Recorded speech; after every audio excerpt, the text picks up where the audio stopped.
Semua berawal dari semula. Langkah awal yang kita mulai pada 10 Juli tahun 1963 menjadi cikal bakal sebuah lembaga pendidikan yang dapat kita banggakan.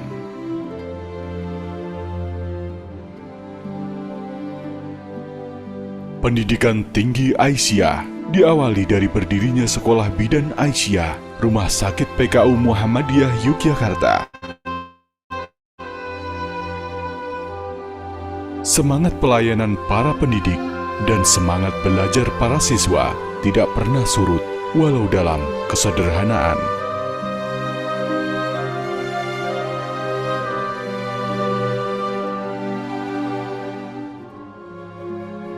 Hingga kita melangkah di Jalan Munir nomor 267, Serangan, Yogyakarta.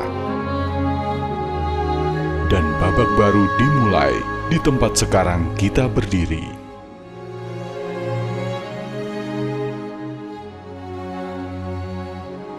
Tidak ada yang lebih membanggakan dengan menyebut diri kita bagian dari Universitas Aisyah.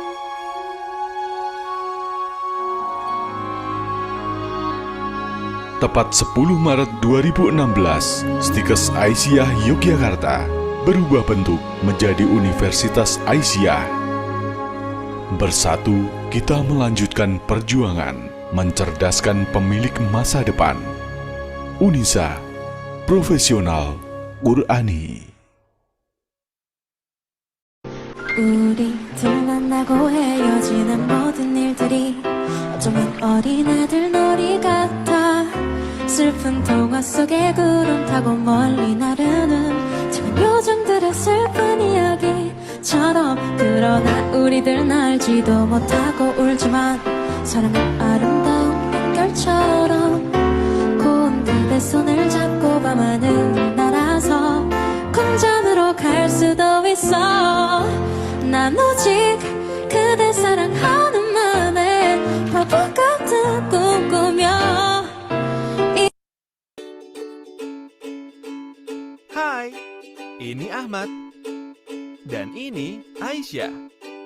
Mereka sedang kebingungan mencari kampus yang tepat di Yogyakarta. Jangan risau, ada kami di sini. Kami Unisa, Universitas Aisyah Yogyakarta. Kami merupakan sebuah kampus yang berwawasan kesehatan dan Islam berkemajuan. Di Unisa, kamu bisa memilih dari 3 fakultas yang ada, seperti Fakultas Ilmu Kesehatan, Fakultas Ekonomi, Ilmu Sosial dan Humaniora, serta Fakultas Sains dan Teknologi, dan kami juga memiliki jaringan kemitraan pasar kerja yang luas. Kamu dapat mendaftarkan dirimu dengan masuk ke website pmb.unisa.ac.id. Tunggu apa lagi? Daftarkan dirimu di Unisa, Profesional Qur'ani. Ini bukan sekedar harapan. Ini bukan sekedar angan. Di sini, kamu tidak mengukir bayangan, namun membangun impian. Kami membawa sebuah nilai, berwawasan kesehatan, dan Islam berkemajuan. Unisa, Profesional Qur'ani.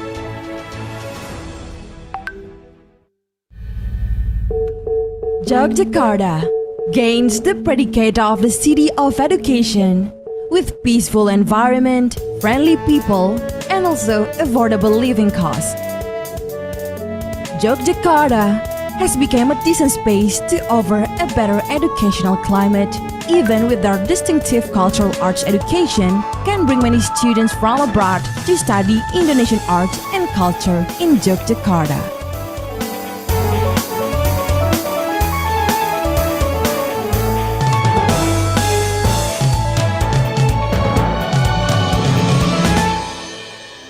Aisyah Yogyakarta University performs a qualified professional education, has vision to become a distinguished college in the development of human resources and the science and technology based on values of Islam in order to fulfill the need of labor demand at the level of national, regional, even global, giving education, research, and community service based on values of Islam to enrich the life of a nation.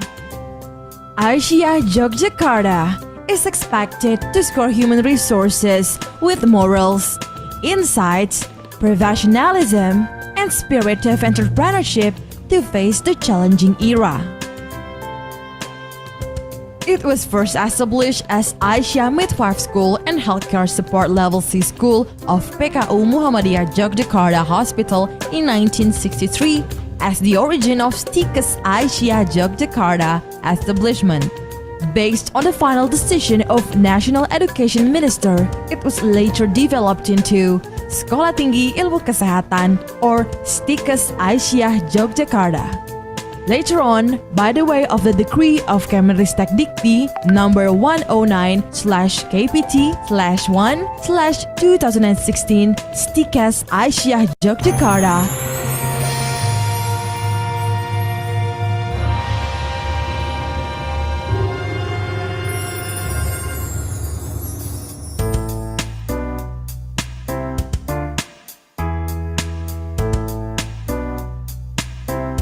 as a form of consistency with the age more than half a century, Aisyah University Yogyakarta already has 3 faculties with 16 study programs.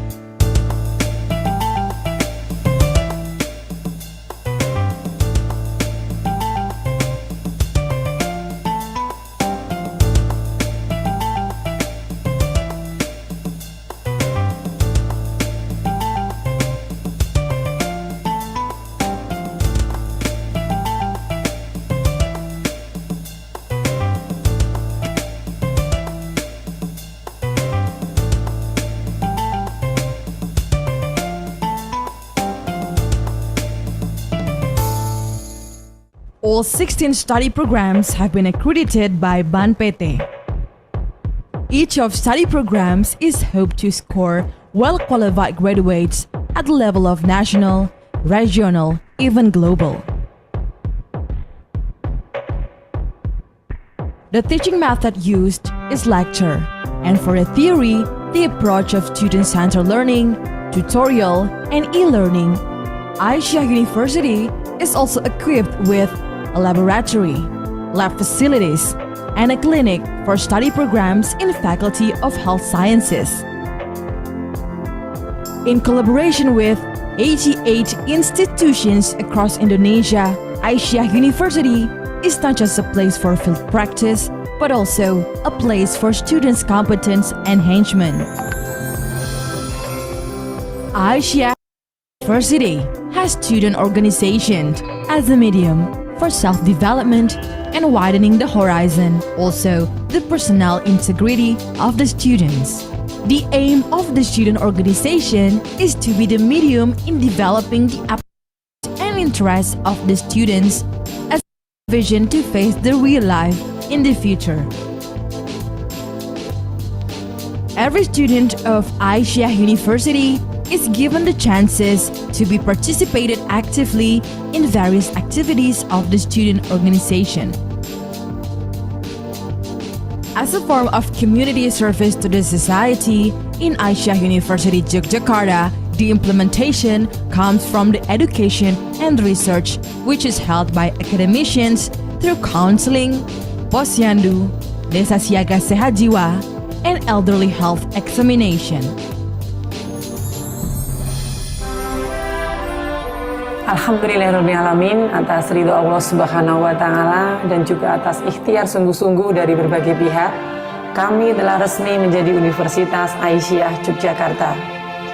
Universitas Aisyah Yogyakarta ini adalah wujud komitmen Aisyah dalam serta meningkatkan peran perempuan untuk mencerdaskan dan memajukan bangsa. UNISA akan terus berupaya untuk mengambil peluang-peluang strategis dalam pengembangan tridharma perguruan tinggi menuju universitas yang unggul dan berkemajuan. Aisyah University Yogyakarta believes that the success of one institution is professionalism, which means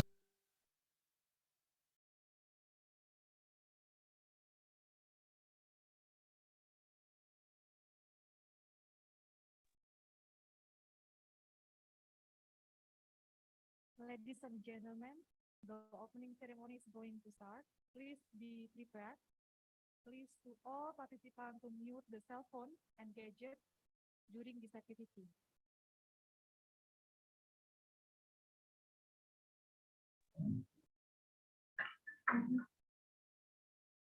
Good afternoon, ladies and gentlemen.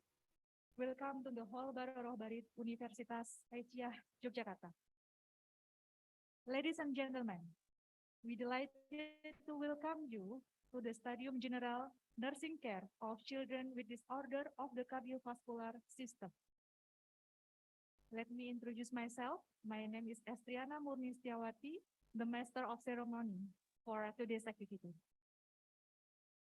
It is an honor for me to introduce and welcome you, especially the Excellency, the Dean Faculty of Health Sciences, Universitas Aisyah Yogyakarta, Mr. Muhammad Ali Imron, Sarjana Sosial, Magister Physiology. The Head of Nursing Program, Nursing Profession Program, Faculty of Health Sciences, Universitas Aisyah Yogyakarta, Ms. Desti Nurmagupita, Sarjana Keperawatan Nurse, Magister Keperawatan, Spesialis Keperawatan Jiwa. Honorable the speaker from King Abdul Aziz University, Ms. Nada Abdurrahman Dahlawi, Doctor of Philosophy, Honorable all lecturers and staff of Nursing Program, Nursing Profession Program, Faculty of Health Sciences, Universitas Aisyah Yogyakarta. Last but not least, all the participants of the Studium General, we welcome you. Before moving to the next session, let me tell you the rundown of today's meeting. The first is opening ceremony, continue with Quran recitation, then welcoming speech by the Dean Faculty of Health Sciences, then followed by lecture by the guest speaker, and then continue with the discussion. After that, we will have the handover session of appreciation certificate, and then the last is closing. Well, let's begin this program by reciting Basmalah together.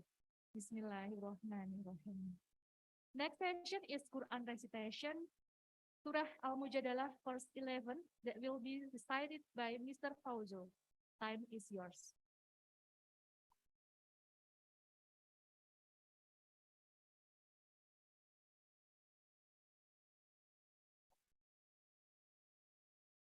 Assalamualaikum warahmatullahi wabarakatuh.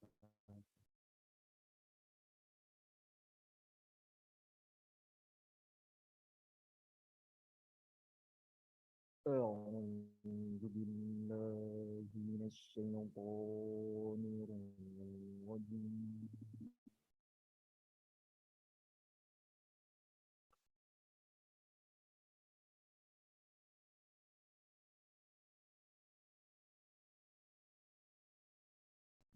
Bismillahirrahmanirrahim.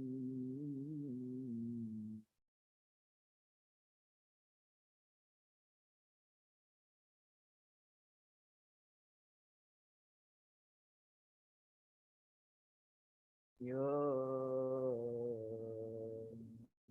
ayyuhallazina amanu idza qila lakum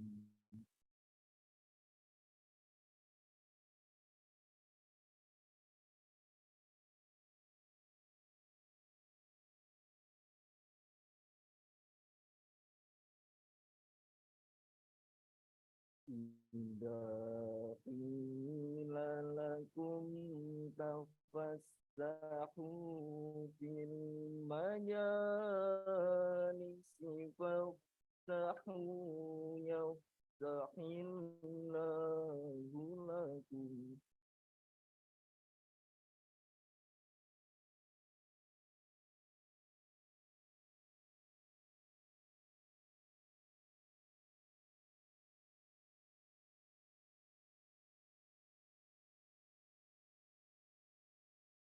وإذا قيل انشزوا فانشزوا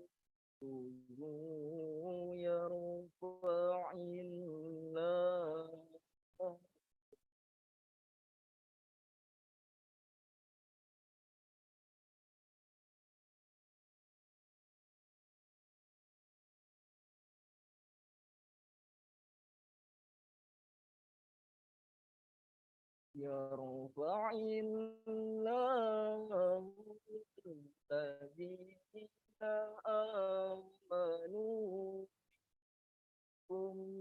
والذين أوتوا العلم درجات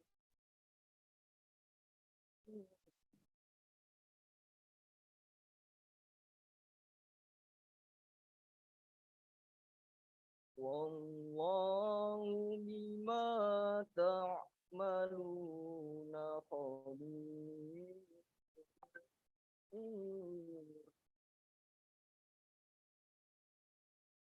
صدق الله العظيم. Assalamualaikum warahmatullahi wabarakatuh. Waalaikumsalam warahmatullahi wabarakatuh.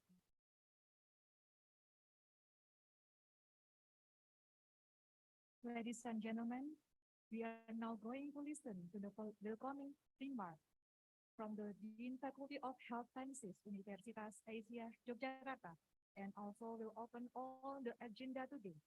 Mr. Muhammad Ali Imran, time is yours.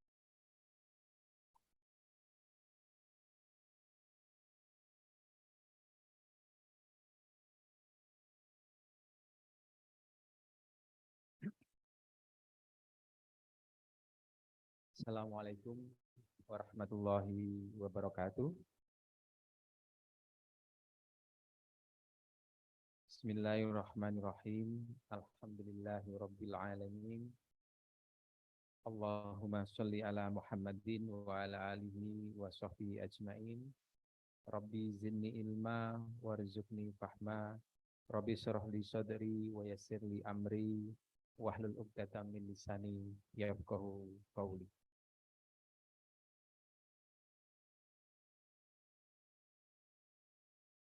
First of all, I would express my gratitude to our lecturers today, Miss Nada Dahlawi, PhD from King Abdul Aziz University. Can I talk with Miss Nada? Yes, hi. Thank you very much for having me today. Hello, Miss Nada. Hello. Yes, can you hear me? What time in Saudi Arabia? It's almost 9:42 in the morning. Okay, thank you very Yes. much for your Thank willingness to give us a lecture today. Thank you very Honestly, much.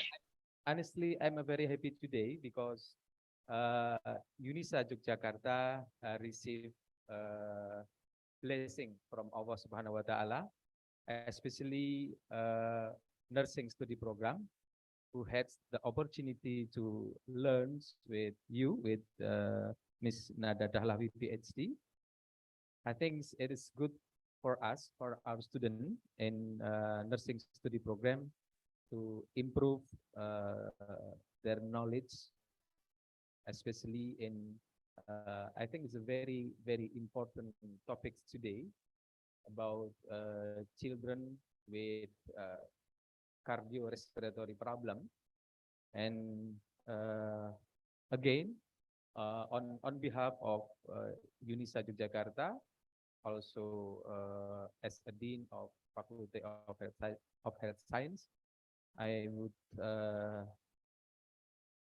thank you very much for your kindness, for your willingness to share with us your knowledge and your experience.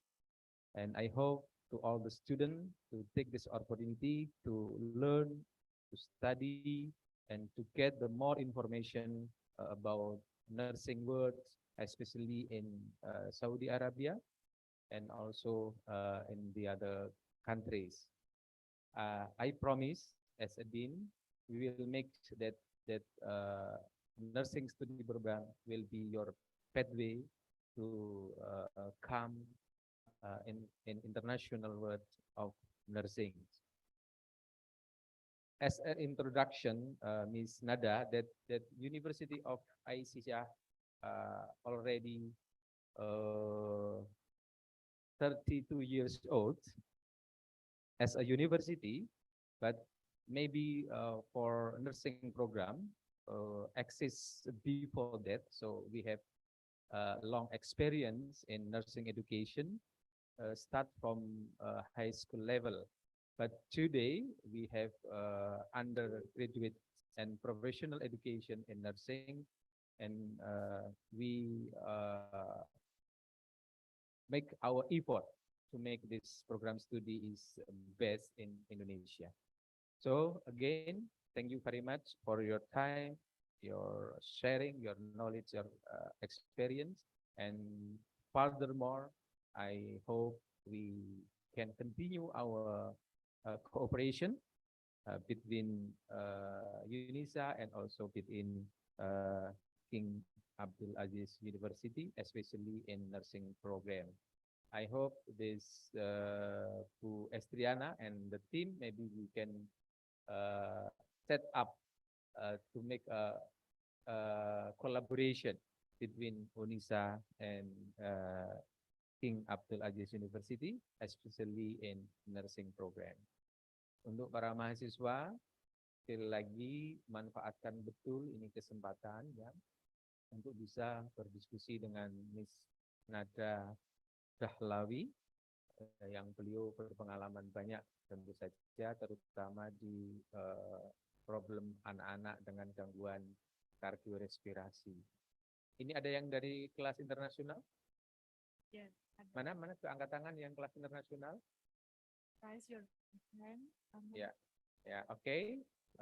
Selamat, percaya kita akan bikin pathway untuk Anda semua bisa pergi ke dunia internasional. Yang tidak di kelas internasional juga kami persilahkan nantinya. Kita akan ada beberapa exam untuk masuk di nursing internasional. Kita sedang cari jalan bagaimana Anda semua bisa menjadi profesional untuk menjadi nursing di luar negeri.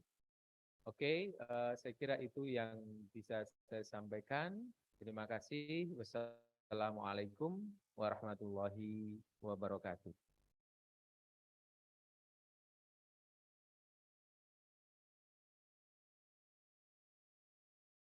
Thank you, Mr. Muhammad Ali Imran, for his speech. We are now continuing to the next session.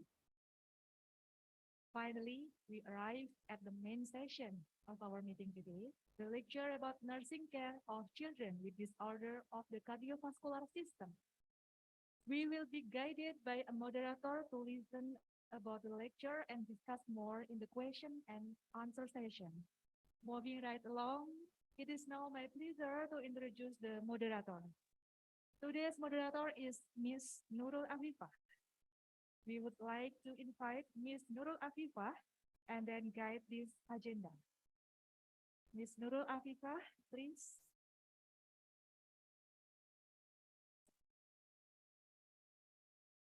Thank you, Mrs. Estriana. Assalamualaikum warahmatullahi wabarakatuh. Good afternoon, everyone. The Excellency, the Head of Faculty Health, Mr. Ali Imran, Sarjana Sosial Magister Physiology, Honorable the Head of Nursing Program, Nursing Professional Program, Aisyah University of Yogyakarta, Mrs. Desti Nurmagupita, Sarjana Keperawatan Nurse, Magister Keperawatan Spesialis Keperawatan Jiwa.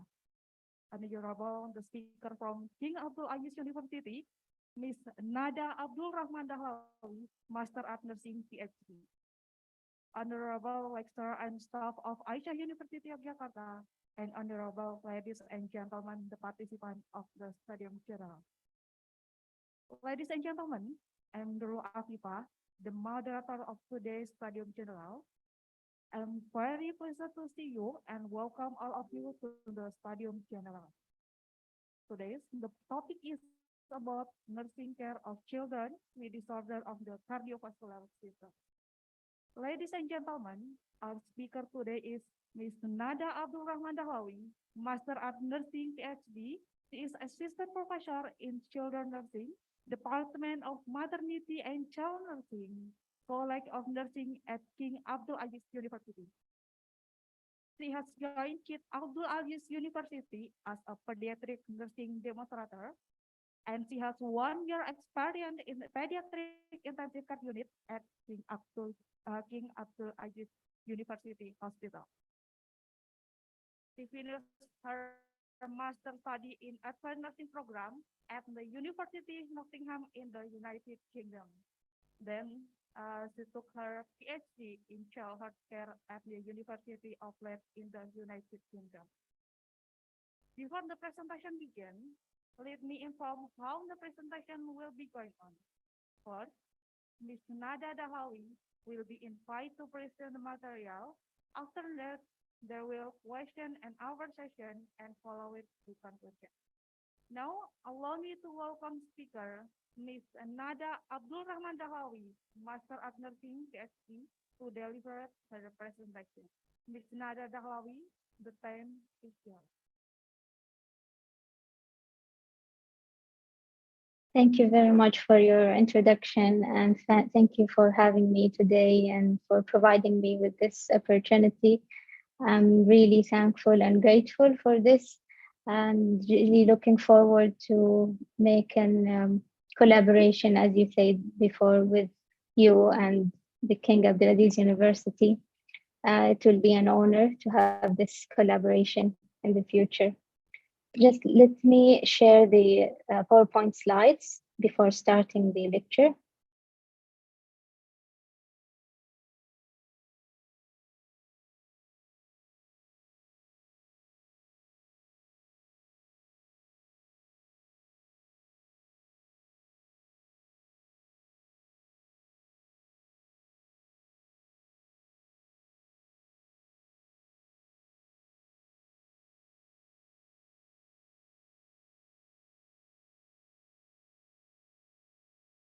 Can you all see my slides? Is it clear?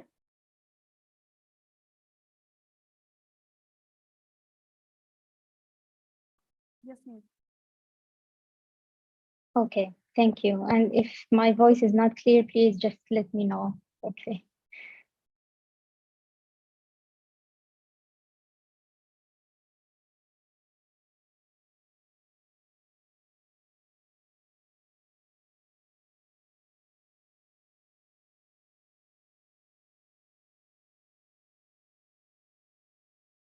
Okay, to start this lecture, Bismillah ar-Rahman ar-Rahim, it's a lecture about cardiovascular disorders in pediatrics. I am Nada Dahlawi, an assistant professor in child health nursing, pediatric and maternity department at King Abdulaziz University. So today in the lecture, we will have a talk about the normal cardiac structure and the normal function of the heart. The fetal circulation, we will understand, take a look how the normal fetal circulation would be and what are the diagnostic tests for the heart diseases and what causes the congenital heart defects. And then we will have a classification of congenital heart disease and focus on one classification, which is the most common in children. And we will go by one type at a time and have clinical, we will have a discussion around clinical manifestation, treatment, and any complication of each type. And then we will talk briefly about acquired heart disorders and their treatments. And lastly, we will talk about the nursing care plan and nursing care for children and families with children with congenital heart disease. So before I would like to talk about the normal structure, just to remind you how normally the heart is structured, so we can understand what are the abnormal functions or structures can be appeared later in next slides. So this is the picture of a normal heart. We will have, in a normal heart, we have 4 chambers. So the upper two chambers are the atria, so the right and left atrium. And then the lower chambers, we have the ventricles, which are the left and right ventricles. And we also have 4 valves, which are the tricuspid valve and mitral valve, aortic and pulmonic valve. So these are the most common features about the normal cardiac structure. So what happened in the fetal circulation? So as you can see on the right side of the picture, this is the normal heart structure in after the birth or postnatal, but prenatal or fetal circulation have different structures. And if you can notice also, the color of the blood here is more of pinkish, which indicate that the blood is more have more tendency of a mixture between oxygenated and deoxygenated blood. And this happens because there are certain of openings in the heart structures which are normally present in fetal structure, fetal heart structure, but this usually would disappear or close normally immediately after birth, within the first month of life after birth. If it doesn't, certain of congenital heart defects will appear on the child, which we are going to address later. So to understand more, we are having the blood carrying oxygen and nutrients from the placenta. Sorry, someone is talking. Yeah, excuse me, could you please make it in full screen? So yeah, it's too small. Ah, okay. Sorry. Yes. Is it okay now?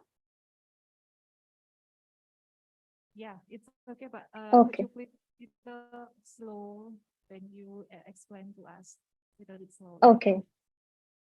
Okay. So you want me to slow down? Okay. Thank you. So in the fetal circulation, I will go back to this picture. So in the fetal circulation here at the left side of the picture, you can see, can I point? No. Do you know if I can use a pointer so it will be easier when I explain?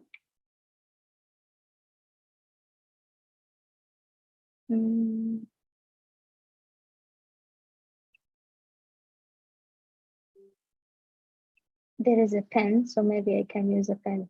Okay. So this is the left side of the picture. It talks about the fetal circulation. We have certain openings. I will show you now. So first, to understand the fetal circulation, the blood comes, we all know that the blood comes from the placenta. So when it comes from the placenta, the maternal blood will come to the fetal system through the umbilical cord. Then it will enter the heart. Sorry. Then it will enter the heart from the inferior vena cava here. And here we will, in the fetal circulation, we have an opening called ductus venosus. This opening will allow the mixture between the deoxygenated and oxygenated blood as the blood travels toward the heart.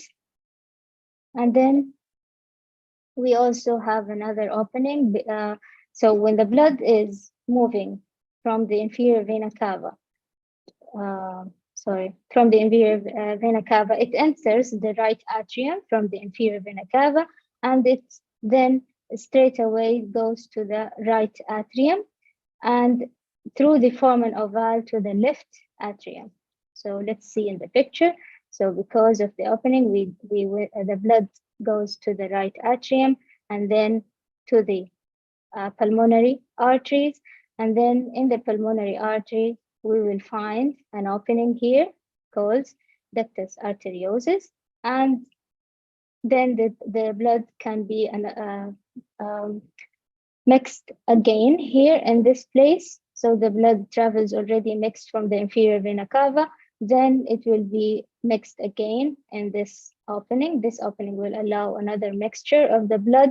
Then the blood will travel through the aorta toward the entire body. And then the blood enters the left atrial and left ventricle from the pulmonary, from the entire of the body, and then it comes to the left atrium, left ventricle from the pulmonary vein. Okay, so as you notice that normally there are some of the openings are present normally in the fetal circulation here in this picture. So every baby has this opening. which is normally present. What happens after that? The right, as we explained, that the right atrium to the blood travels from the right atrium to the right ventricles and through the pulmonary artery, ductus arteriosus, and then a small amount of the blood will go to the fetal lung. So this is non-functioned fetal lung because it's still a fetus and the lungs are not well formed or not functioned properly. So only small amount will go to the fetal lung and the rest will go to the entire body. And that's why we have this opening in the heart. So if you think about it, if the lung is not functioning properly, and so the baby will have the most of the oxygenated blood from the mother. So the presence of these opening in the heart are vital for the baby's vitality. So that's why it's very important to have this opening. And then through the descending aorta, through the blood will travel back to the mother through the umbilical arteries, and this how the circulation will goes on while the baby inside the womb of his mother. So what happens after delivery or postnatal circulation? So immediately after birth, when clamping of the umbilical cord, what happens? Once you clamp the umbilical cord, there will be a sudden expansion of the lungs at birth, and this expansion will allow the baby to take a deep breath, and this sudden expansion and the shift of the pressure in the heart will lead to closure of these openings in the heart, the openings that are normally present in the fetal heart. So once it is closed, the normal heart structure will become like this one in the right side of the picture. Okay. So this is what happens after birth. The heart will take over pumping the blood around the body. There will be no dependence on the placenta and maternal circulation. The baby will take the blood and the oxygenation from itself. So the heart and the lungs will be completely functioning now. And the left ventricle walls will become thicker. So let's go back to the heart structure. You see here the left ventricle muscles are usually thicker than the right ventricle, and this is because this side of the heart need to pump the blood through the aorta here, and because the aorta will take the blood to the entire body, so higher pressure should be applied here by the heart, and that's why, and this high pressure will be applied when the heart muscles are stronger. So that's why the left ventricle have thicker muscle wall than the right ventricle. And then the PDA or patent ductus arteriosus start to close in the first day and maximum around the first month of life. So this is the PDA, the one here. This is the PDA, the opening in this area between the aorta and the pulmonary artery. This opening will be closed. If it's not closed, then it will appear as a condition called patent ductus arteriosus. So this is the opening is called ductus arteriosus, and when it's remain open, it will be called as patent ductus arteriosus. So let's talk now about the cardiovascular disorders. So we have two types. So in children, we can see congenital heart diseases or acquired heart diseases, and we will talk briefly about each of these classifications. So if we say congenital heart disease, so congenital means that there are anatomical abnormalities in the heart present at birth. So this any defect that are present at birth will be called congenital. So it is a result of abnormal cardiac function. It can occur around 1 in every 100 live births in the United States, and nearly 45% of neonatal deaths will be due to having congenital heart defects during infancy. And what about acquired heart disorder? So because it's called acquired, so it is taken from the environment and it appears on the child after birth. So most commonly it is as a result from various factors like autoimmune responses or infection or any environmental factors or even familiar tendencies. Yeah, if the family have a tendency of heart conditions, most commonly the children would get the same. So they have a higher risk to get the heart condition. Okay. Something is wrong.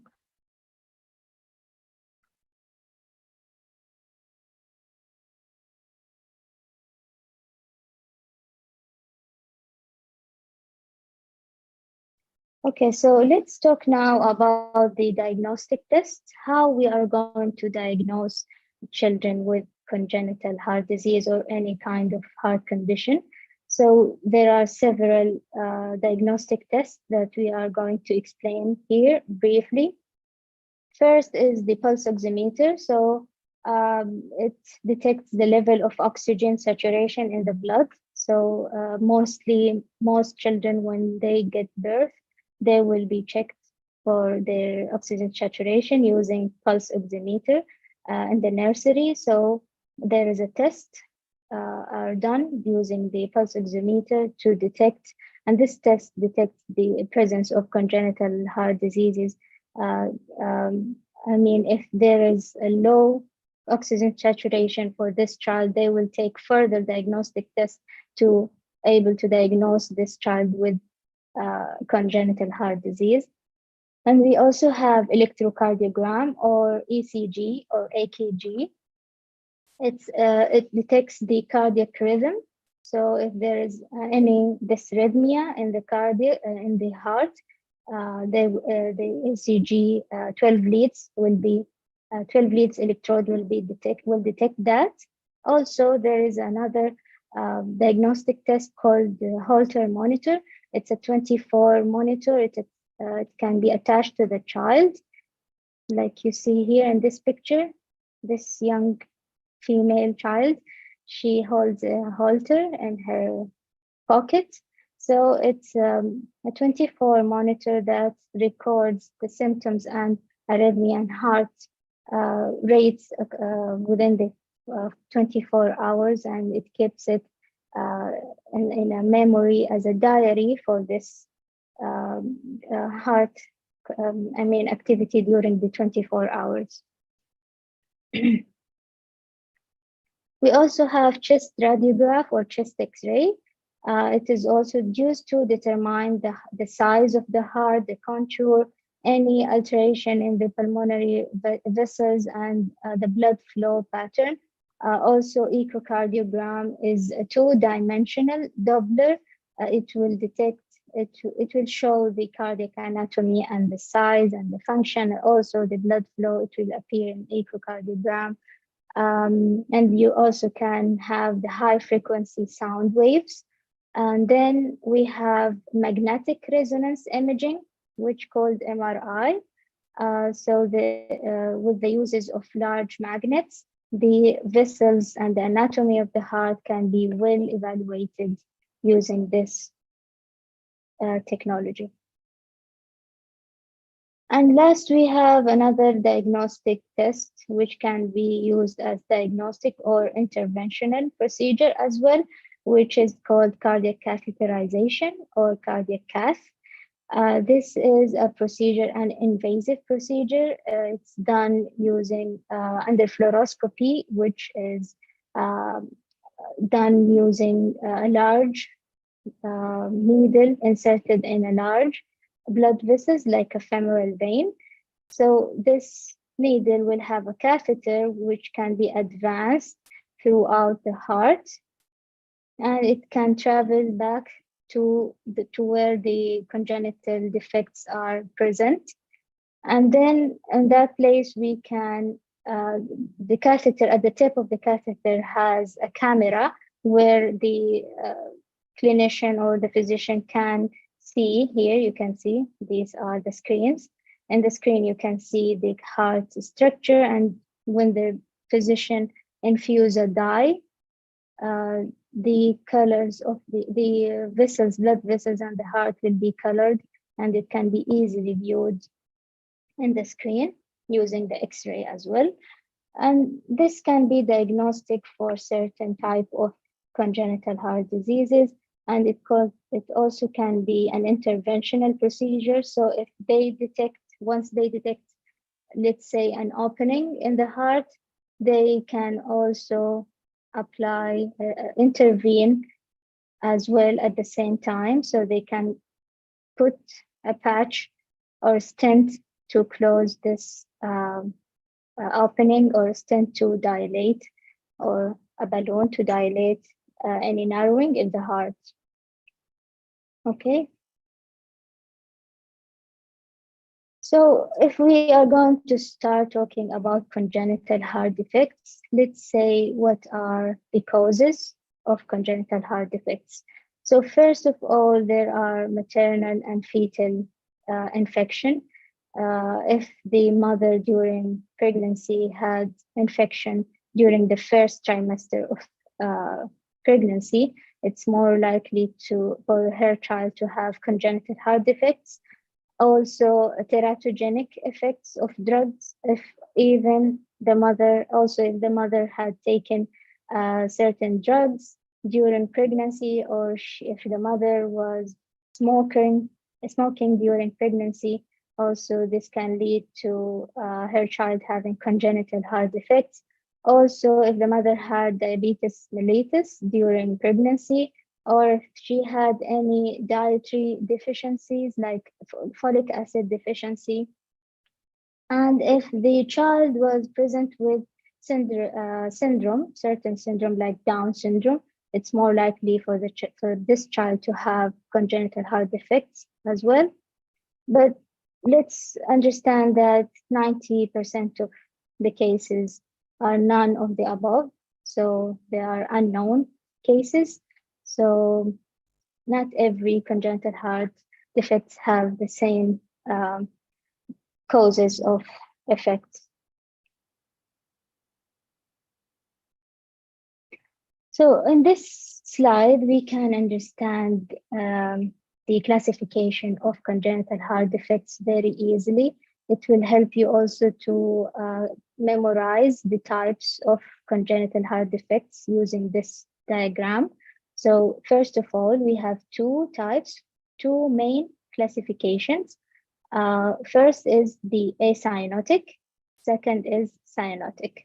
So when I say cyanotic, it comes from the word cyanosis.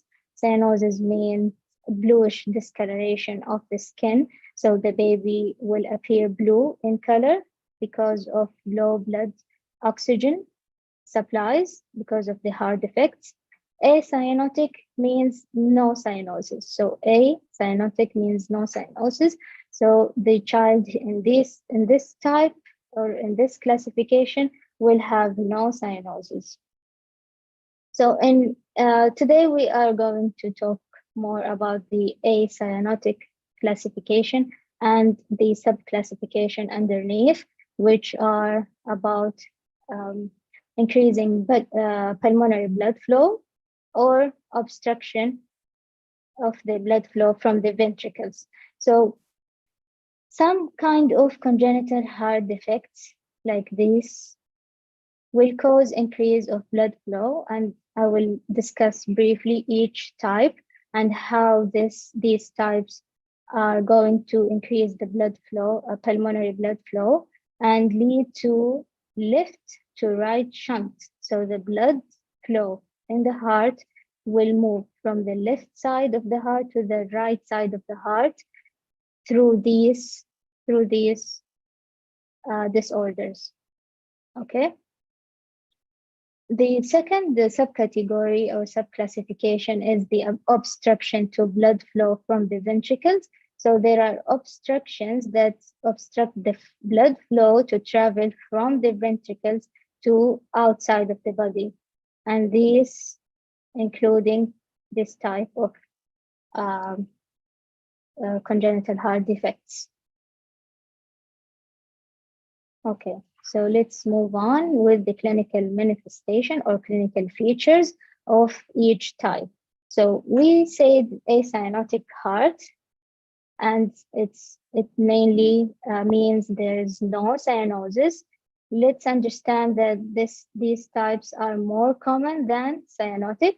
They are mild congenital heart disease, but are more common, and majority of these defects are happening due to the shifts or the shunts of the blood from the left to the right shunts. Okay. The heart defect is picked by presence of murmur. So when you are assessing or auscultating the heart sound, you are going to listen murmurs in the heart sound. And if the clinician or the physician did an echocardiogram, for example, the heart will appear enlarged, and there will be sign of failure to is a condition very commonly present in infancy or children, which indicate that this child is having a difficulty to gain weight or height due to chronic condition. So in this case, due to heart condition, this child will appear smaller in size. So the child will have difficulty to gain satisfactory weight gain or height. So these are the normal features or clinical features appears in acyanotic heart defects. Also, what can be done is, appeared is a recurrent respiratory infection. Let's think why this feature will appear on a child with acyanotic condition. This is due to increased blood flow through the lungs. So let's go back. We said that if the heart blood flow will shunt from the left to the right side of the heart, this will lead to increase in blood flow. So if the blood flow is increased in the pulmonary area and pulmonary arteries, this will lead to congestion of the blood flow through the lungs, and then the stagnation of these fluids in the lungs will make it more prone to respiratory infections. Recurrent infections means that infections comes and goes. So the child will have infection and then treated and then have another infection following that. Also, this child may have features of congestive heart failure. Congestive heart failure because of the congestion of the blood in the heart. And this usually appears as a complication of untreated or undertreated congenital heart defects. And these symptoms would be like rapid breathing. So the child have difficulty in breathing and rapid breathing, especially during feeding, and sweating while feeding. This is very important also for us to notice in the nursery while we're feeding the babies, and important for us to teach the mothers while they are breastfeeding their children. So if they notice that the child is becoming frequently tired during feeding, and the child is having more tendency to take breaks between the feedings, and if the mother notices that the child is sweating a lot while he's feeding, these could be alarming features or alarming signs or symptoms that the child is having more efforts during feeding, because the heart is not working so well. So the child is becoming more tired than usual. Okay, and also other symptoms like tachycardia, puffiness of the face, or swelling related to accumulation of body fluids in the body and the face, swelling of the feet, so lower body area will be swollen more because the heart circulation is poor, so the blood is not returning back completely to the heart, and there will be stagnation of fluids in the lower body area, and also enlarged liver size. Also, there is a risk to develop endocarditis. Endocarditis means an inflammation in the heart muscles. So because it's an inflammation, there will be manifestation like fever, anemia, and splenomegaly, and subtle bleeding manifestation like hematuria or hemorrhage under the nail, or nail clubbing. Nail clubbing is a clinical manifestation common in is very common in respiratory conditions. So if these symptoms appear, we can manifest or determine that this child have a heart condition that may affected the respiratory system as well, which led to nail clubbing. If I'm talking too fast, please stop me and let me know to slow down, please. So these were the clinical features of acyanotic heart defects.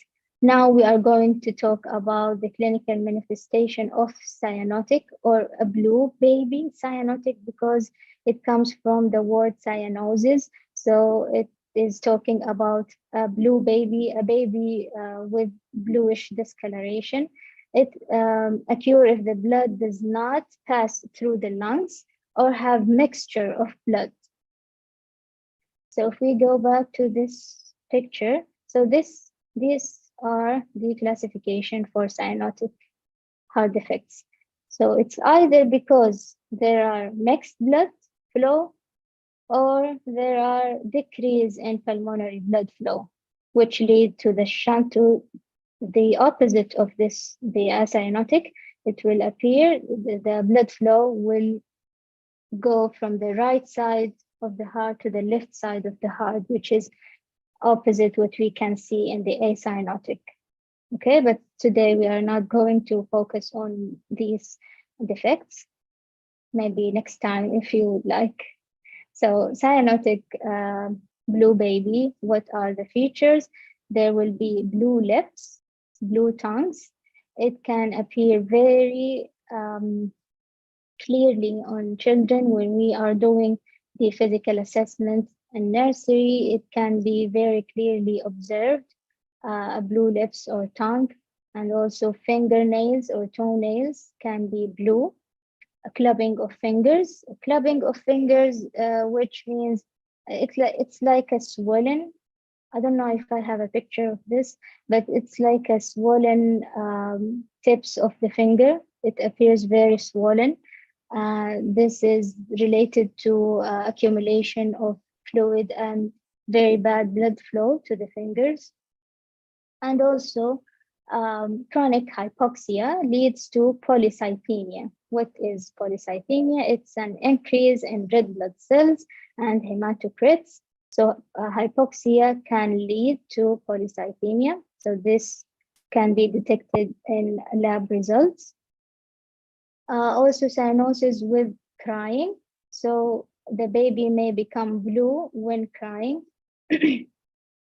And you can notice that the baby is breathing rapidly and squatting. So there is an effort. The baby is taking an effort to take a breath. So it's the breathing pattern is very shallow and rapid. Also, you can notice signs and symptoms of congestive heart failure. And also there will be recurrent chest infection because of the same reasons that I discussed before. If there is a stagnation of fluids or fluid in the chest area, in the respiratory system, in the lungs. This would increase the risk for the child to get more infection than the other children.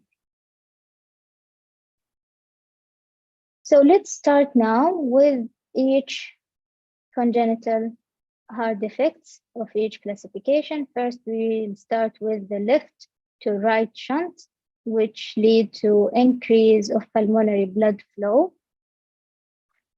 Here we are having the atrial septal defect and ventricular septal defect, patent ductus arteriosus, and atrioventricular canal. So first, we are going to talk about the atrial septal defects. Let's see here in the picture of the heart. So this is how the heart with ASD or atrial septal defect would appear.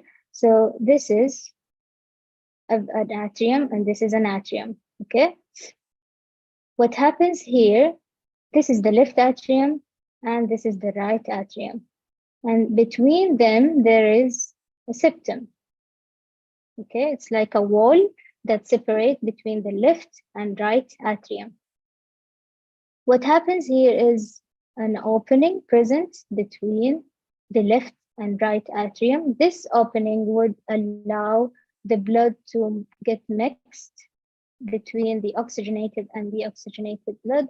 So we all know that the left side of the heart have oxygenated blood, and the right side of the heart would have deoxygenated blood. So there would be a mixture of this blood through this opening.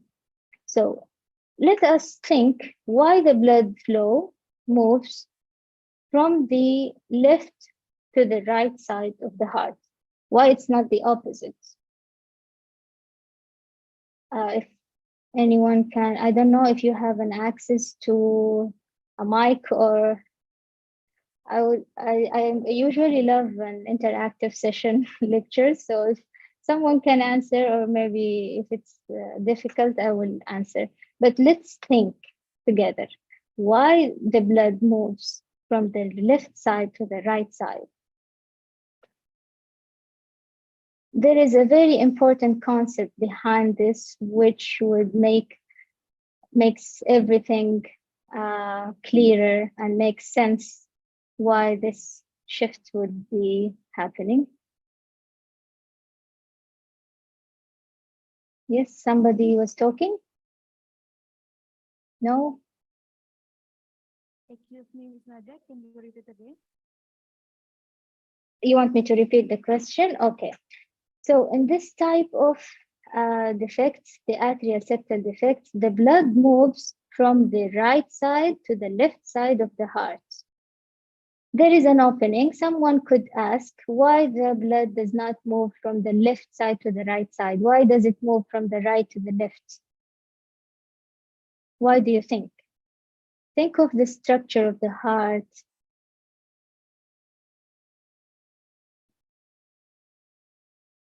The answer is actually in this slide, but I want you to think.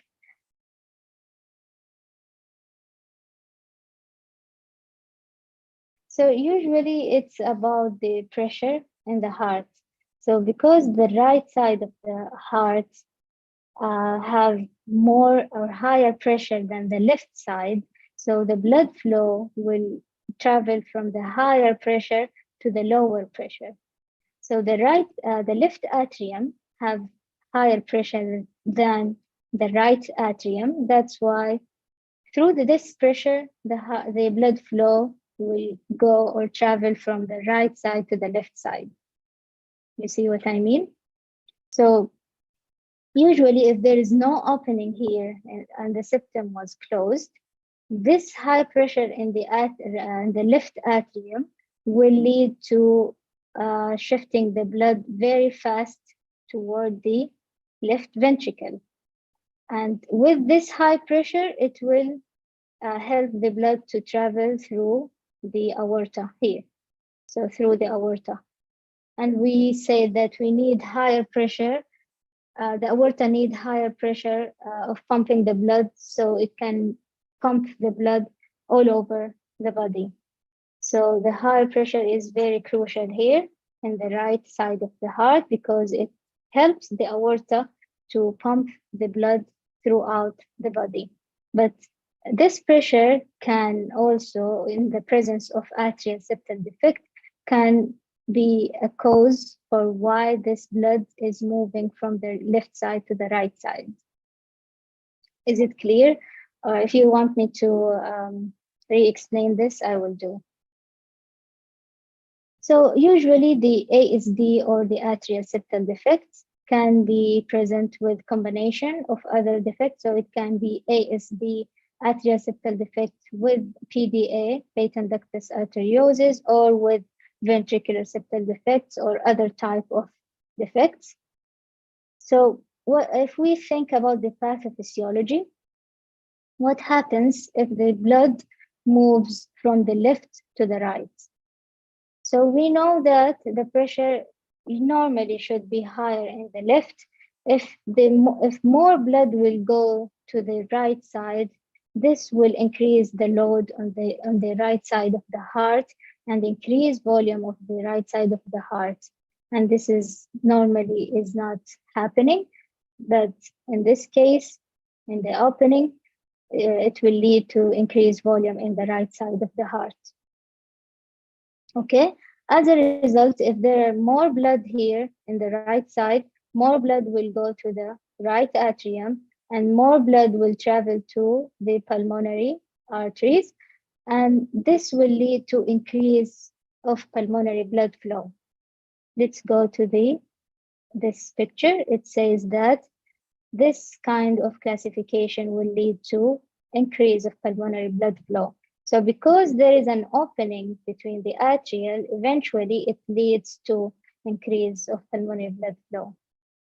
Do you get what I mean now? So because the blood flow was higher in the right atrium, higher blood flow travels to the right ventricle and higher blood flow will go to the pulmonary artery, and then this will lead to increase of pulmonary blood flow. Okay, what are the symptoms? Usually, if the opening here is very small, there will be no symptoms, so generally asymptomatic. It can be closed spontaneously. I mean, the child can, with the aging, it can, the opening will be closed by itself, no need for any medical or surgical intervention. So that's why they wait until the first 2 years of life, because the size of the atrium, if there is no symptoms, they can wait for 2 years and with regular monitoring, regular visits to the hospital, they can identify if there are complications or need for intervention. Otherwise, it can be closed spontaneously.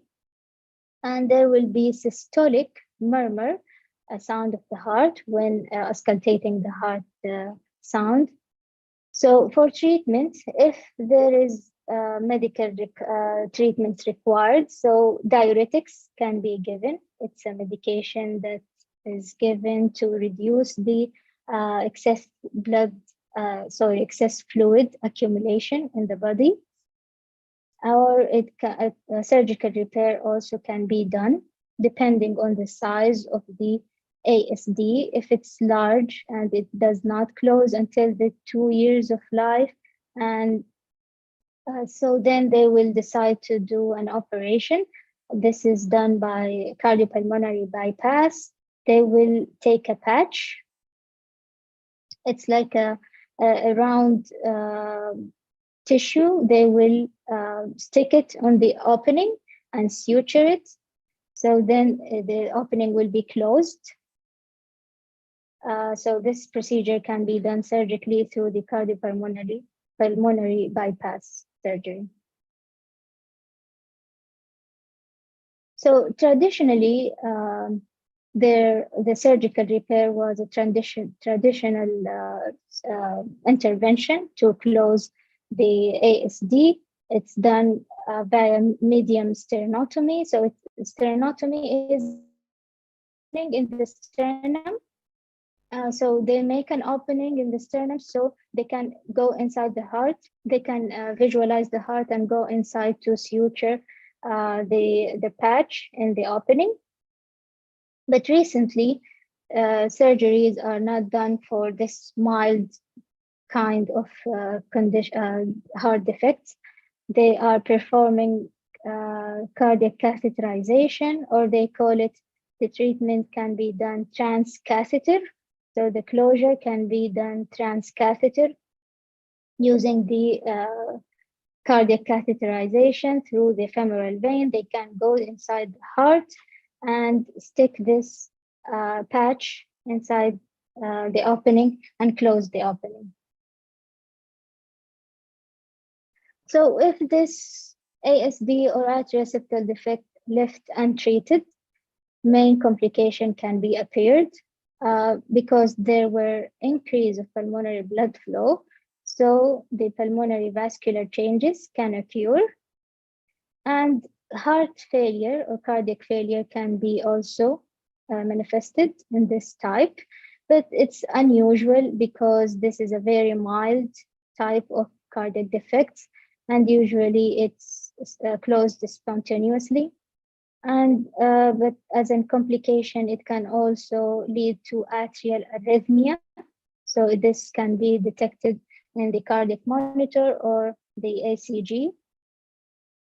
And this type also need periodic checkup, so periodic visits to the hospital to check any progress in the symptoms or need for any kind of treatment.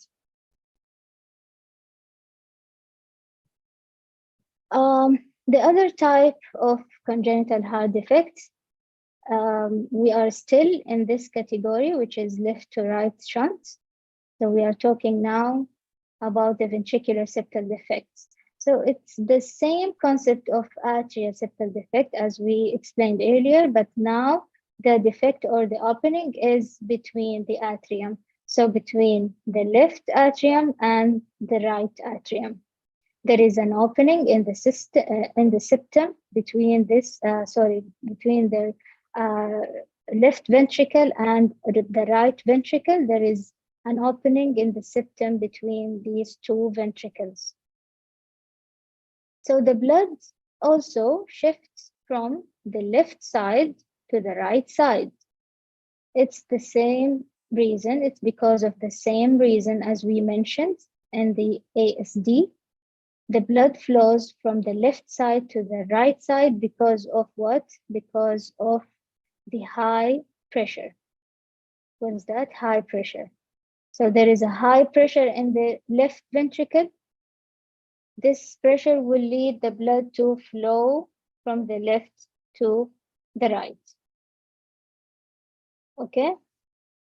So when the blood will go travel this much, or in very high amount of this blood will go to the right side of the heart, what happens? The blood will congested here and will travel through the pulmonary artery, and this will increase the pulmonary blood flow and can lead to right side of the heart will be enlarged. So you remember first when we discussed the normal structure of the heart, we mentioned that the left side of the heart have stronger muscles and have bigger muscles because it needs to have more pressure to pump the blood from the ventricle through the aorta. But in this case, the right ventricle have more blood, and it's like a compensation, or it's trying to compensate, it's trying to pump this blood out. So it's an overload on this side of this heart, and the muscles are not helping the heart to pump this blood outside of the heart. So this leads to a right side enlargement. So imagine any elastic band. If you try to stretch it many times, when you stretch it many times, this elastic band is not strong enough, it's normally not strong enough, it will appear weak, and this cause an enlargement in the heart, because at first the heart muscle will try to grow itself, so try to compensate this huge overload, so the muscle will become bigger, so it's enlarged, and then after it becomes bigger, it becomes weaker. Okay, so the pulmonary venous also, there will be pulmonary venous congestion because too much blood is going through the pulmonary artery here, and too much blood is going through the pulmonary, the lungs, then the blood will come back from the pulmonary venous here, right? So if too much blood is coming, also there will be congestion inside the vein, because they are also not designed for this much of workload. So the blood will be congested to where it should be. And this will lead to right side hypertrophy and increasing the workload in the blood and pulmonary resistance. So why there is a resistance? Because as we said, the muscles of pulmonary veins and pulmonary artery are not strong enough as the muscles in the aorta. So there will be resistance. So the blood is trying to push the blood very hard, and the pulmonary artery are saying, no, we cannot take this much blood because we are not ready for that. So there will be resistance, and that leads to congestion of the blood in the right side of the heart.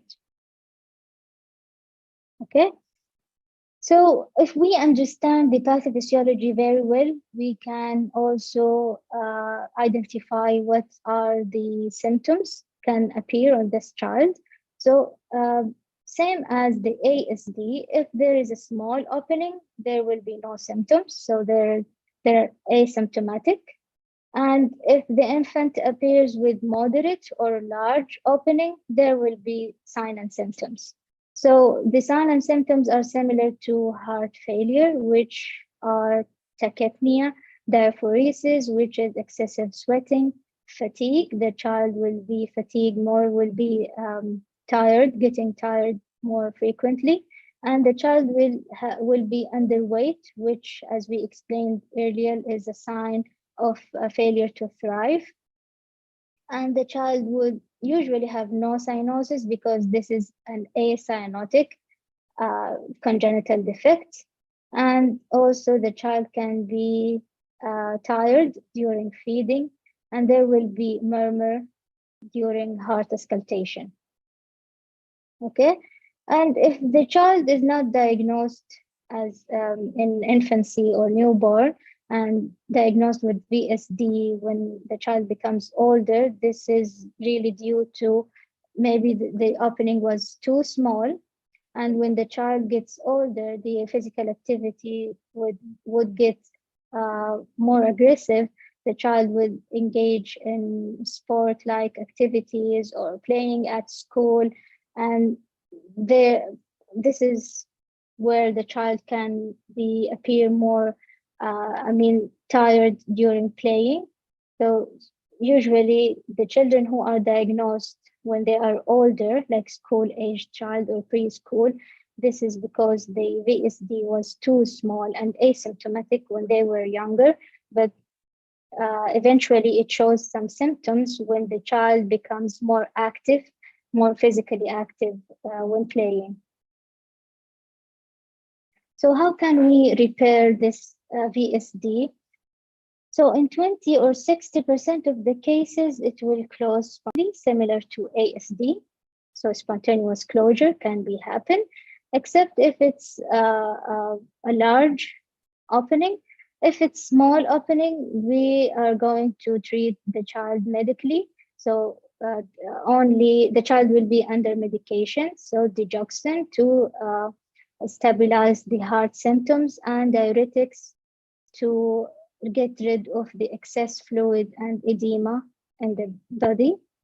Otherwise, if it's a large opening, we can repair this opening by surgery, which is done between the 3 or 12 months of age, so within the first year of life.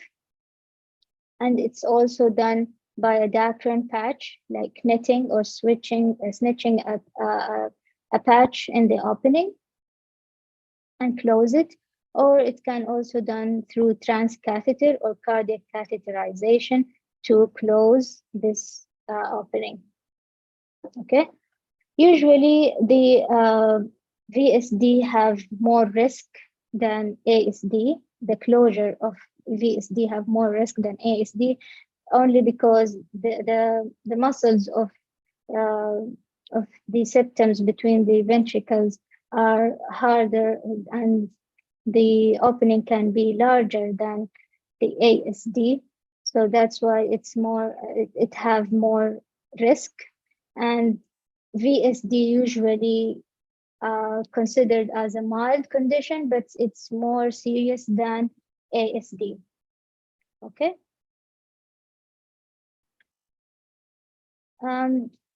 We are going to talk now about the third type of left to right shunts. And this is the PDA, which is very common, can be seen commonly in infants and newborn. This is an opening appears here, as you can see in the picture. It's between the main pulmonary artery and the aorta. So this is the aortic arch, and this is the pulmonary artery. And the ductus arteriosus is normally present here in between the aorta and the artery. So if you remember, first we were talking about the fetal circulation, and we mentioned that the fetus will normally have this opening to facilitate oxygenation of the blood from the maternal blood. But immediately after birth, this opening should be closed. And if it doesn't, within the 12 hours of birth or within the 2 to 3 weeks after birth, then the child can be diagnosed as having PDA, which is patent ductus arteriosus. So patent ductus arteriosus is a condition happens due to failure of fetus ductus arteriosus to be closed within the first weeks of life. So in fetus, we say that it's very vital and necessary for survival, but in full-term baby, after delivery, after birth, the ductus should begin to close gradually within the 12 hours and completely close within the first month of life. If it doesn't, then the child can be diagnosed with PDA. So the blood flows from also, let's remember the main concept here of blood flow. The blood will always flow from a higher pressure to the lower pressure. So it's the same concept here. Where is the higher pressure here? Is it in the pulmonary artery or in the aorta? It's in the aorta, yes. So the aortic arch have higher pressure because we said that the blood needs to have higher pressure to get throughout the whole body. So the aorta have higher pressure than the pulmonary artery. That's why the blood will move from the aorta to the pulmonary arteries. Okay, and this leads to the shift or the shunt from the left to the right. If we are considering the aorta is in the left side of the heart and the pulmonary artery is in the right side of the heart, so that's why the blood here is shifting from the left to the right side. Okay. Also, what is the clinical manifestation, or what are the signs and symptoms? It depends on the size of the shunt or of the opening. So same as the ASD and VSD, it depends on the opening of this, the size of this opening. So if it's small, then it will be asymptomatic, no symptoms. Medium to large PDA would show some signs of congestive heart failure. Okay, and we have discussed what are the main symptoms of heart failure in previous slides, and there will be also machinery-like murmur. So the sound of murmur here is more of like a sound of machine. And also there will be increase in pulmonary blood flow, because remember, we will go back to this picture. Remember, all these types will lead to increase of pulmonary blood flow. Okay, if you understand the pathophysiology, you can relate all the things together. So because the pulmonary blood flow will increase, there will be congestion which related to accumulation of the fluid and blood in the vessels, and there will be resistance. The resistance because as we said, the muscles of these vessels are not prepared to carry this much of blood, so there will be resistance for, to move all of this blood. Potentially, what will happen? Right ventricular pressure will be increased and hypertrophy. So let's go back. This is the right side of the heart. Because the blood will be flowing here from the left side to the right side, then more blood will go to the pulmonary arteries, and more blood will come from the pulmonary veins. So then some of this blood will go back in higher concentration on the right side of the heart, which lead to right side hypertrophy. So how we are going to repair this patent ductus arteriosus? Let's understand first that we have, in this condition, in PDA, we will have children, infants who were born prematurely or full-term infants. So because the ductus arteriosus was normally present in fetal circulation, so if the baby was born prematurely, this ductus arteriosus would most commonly and most probably will not be closed. So almost all premature infants will have PDA. So all premature infants will have a case of PDA, and this closure can be treated medically in the case of premature infants. Medically, how? By infusion of indomethacin. This is a medication that inhibits the synthesis of prostaglandin. Prostaglandin here is responsible for keeping this opening, this ductus arteriosus open. So if we give this medication, indomethacin, it will inhibit the prostaglandin, and eventually the PDA will be closed. So this is only in the case of premature infants. Okay, what about full-term infants? If the baby is born full-term, then we will not give indomethacin. What we will do, we will close this opening like we did with the ASD and VSD. So either through the transcatheter or through surgical incision. Same procedures would be done. Surgical incision can be done with thoracotomy, which is an opening in the thorax cavity, and they will attach a patch to close this opening. Okay, let's talk now about the last type of this classification of the left to right shunt. So we talked about ASD, VSD, and PDA, and this is the fourth type, which is the atrioventricular canal defects. Let's review also again before talking about the pathophysiology. Let's review the normal structure. You can see here in the picture and in the on this side. On the right side is the normal heart structure, and on the left side you can see the atrioventricular canal defect. So what is missing here? What can you see? The missing part is the septum. So there is no septum at all in this condition. So there is a combination between ASD and VSD. Okay, so because there is a combination, so as if this baby is having two types of congenital heart disease together, which is the atrial septal defect and ventricular septal defects. It's two opening at the same time, which lead to having no septum at all.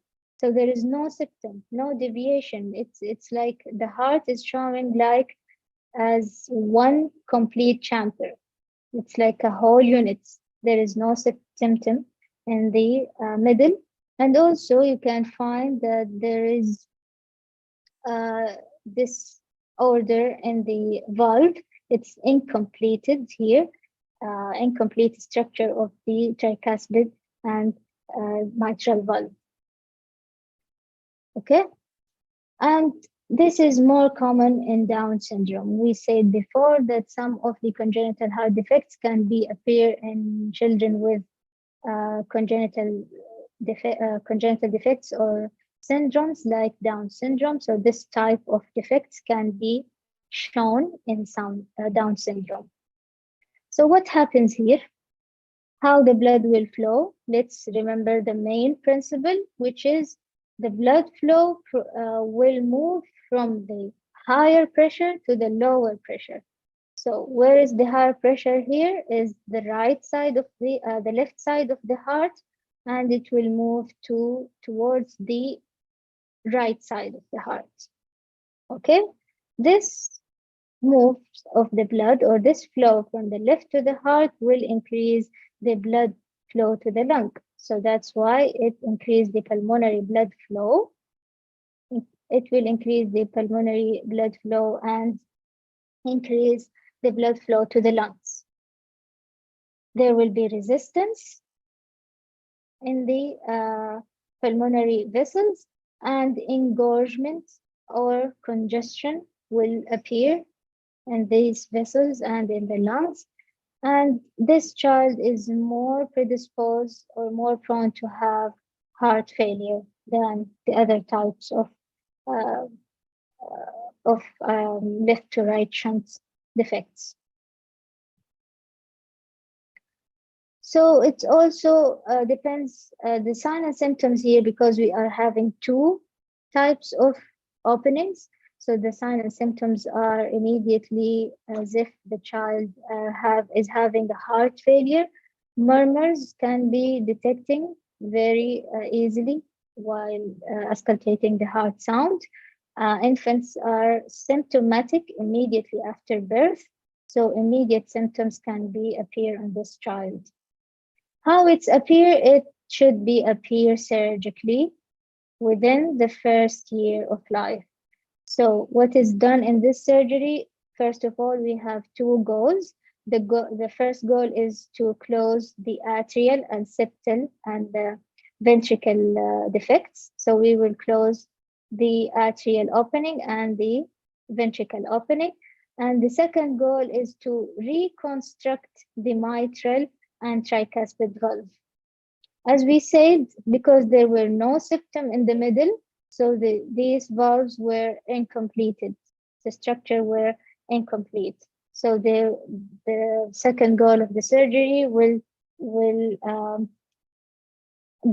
goal is to reconstruct a new mitral and tricuspid valves. So this is a group discussion. I like to the students to refresh their minds if they can think about the answer, and maybe someone share the answer with us. So if you are a nurse working with a family, this family has a child with congenital heart defects. So there is a plan for future surgery for this child, and you are teaching the parents how to reduce the cardiac demands. So be aware of this sentence. You want to reduce the cardiac demands. You want to reduce the overload on the heart. So the parents, you identify that the parents need more teaching when the parent says which of the following sentences. So which of these following sentences indicates that you need to give more teaching for these parents, which means that the parents have wrong information and you need to correct this information.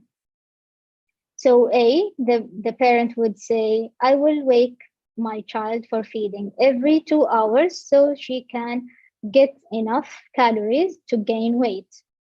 Or if the parents say, when I give the digoxin is the cardiac medication, I will listen to the pulse for 1 full minute. Or if the parent said, I should protect my child from people who have respiratory infection. Or if the parent said, I will count the number of wet diaper to be sure my child is not getting too much or too little fluid. So what do you think of these 4 sentences? One of these sentences is a wrong information that this parent have, and you should correct this information to this parent. Okay. For the student, can you answer this another question? A, B, C, D. You can choose. Yes, you can choose. Please raise hand.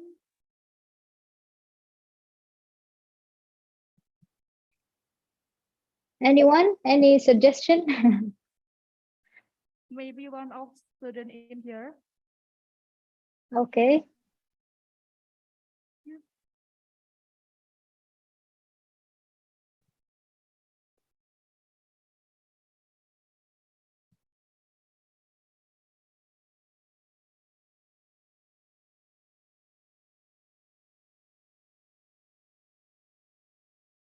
Just say the letter. What do you think?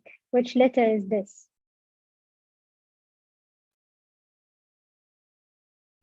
Okay, please, your answer. Please stand up.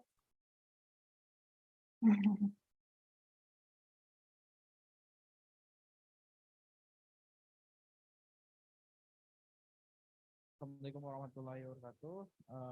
Waalaikumsalam. Perkenalkan, my name is Muhammad Armin Rafata. Saya dari Prodi S1 Keperawatan. Untuk jawaban yang saya lihat di sini yang masuk akal adalah C. C, saya harus melindungi anak saya dari orang yang memiliki penapakan, atau I should protect my child from people who have respiratory infection. So your answer is C? Yeah. Okay. So D or C?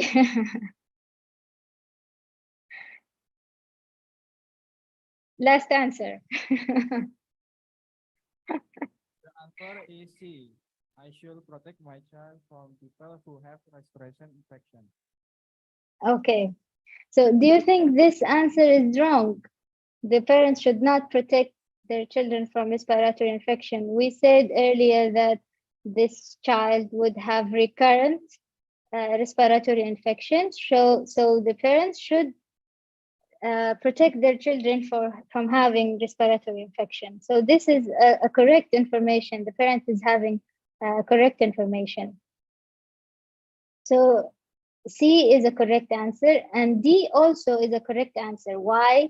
Because we said that the child would take diuretics, which is a medication that will allow excess of blood fluid will go out of the body. So the mother should monitor the diaper for the amount of urine comes out. So this is the correct information as well. So the answer is narrowed between A and B. So what do you think is the wrong answer? Yeah, you can do it. You can you can think of it. Yes. What do you think, A or B?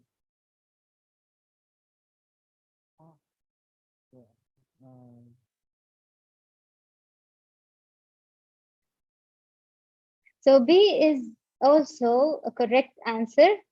B is a correct answer because if you give a heart-related medication, you should assess the heart condition and you should assess the heart rate and pulse for full minutes. And this is one of the educational part we should give the parents when they go home.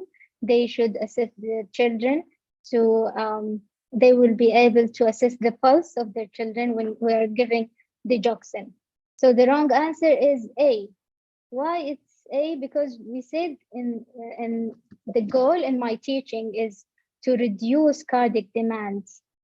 We want to reduce cardiac demands. So if the child is not getting effective bed rest, is not getting enough sleeping time, and the mother is waking the child every 2 hours, and we know that it's important that the child is having feeding time and having regular calories to gain weight. But the main goal here is to reduce cardiac demands. And then we can focus on gaining weight.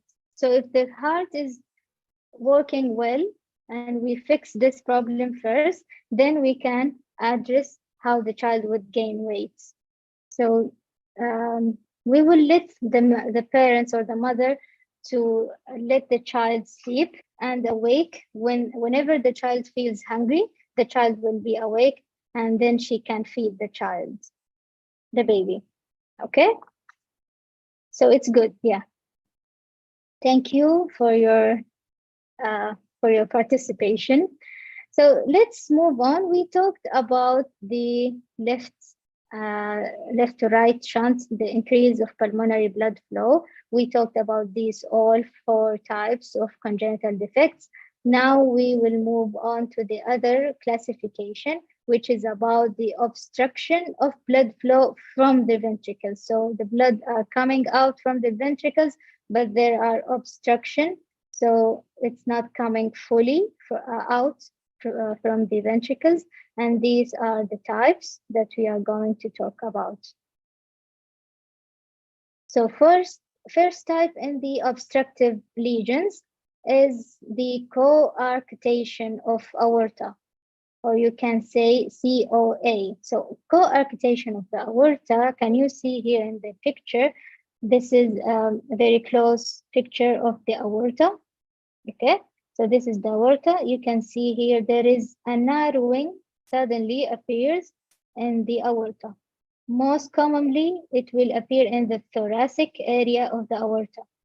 So this is the part where the aorta will take the blood to the thoracic cavity, and there is an stenosis or a narrowing, which can lead to obstruction of the blood flow from the aorta to the thoracic cavity.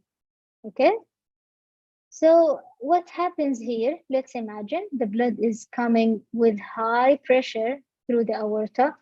There is an increase of blood flow out of the left ventricle. This may lead to increased blood pressure, increase the pressure and work on the left ventricle. Okay? Why? Why is that? Because there is a resistance here because of the narrowing. So the blood is coming with high pressure, very high amount of the blood from the left ventricle, but they are facing a resistance or obstruction in this narrowed area. Then the blood will be accumulated here and eventually accumulated in the left ventricles. You see, so if the blood will not be able to travel out from the heart through the aorta to the entire body, this will lead to left ventricular hypertrophy. Okay, due to the obstruction or the narrowing happened in the aorta. So if we understand the pathophysiology, we can understand the manifestation or the sign and symptoms. Before we talk about the sign and symptoms, let's think together. If the blood is going too much through the aorta, and the obstruction is usually appears in the thoracic area of the aorta, where does the blood go? Besides accumulating in the left ventricle, it also go through the upper side of the body. Yes, these arteries will supply the upper side of the body. So higher blood flow will go to the upper side of the body, and lower blood flow will go through the lower side of the body. You see what I mean? So what do you expect? What kind of sign and symptoms? If the higher blood flow will go up to the upper side of the body, and low blood flow will go to the lower side of the body. This will lead to the children experience dizziness and headache. Why is that? Because high blood flow will suddenly go to the brain, and the child would, a high blood flow and high oxygen level will make the child feel dizzy and headache, and it can appear as fainting. This, you can imagine this mechanism when you do a sudden movement or sudden aggressive exercise, and you are not used to do exercise for a long time. So sudden blood flow, sudden gushing of blood will go to the brain at once. You would feel almost dizzy for once.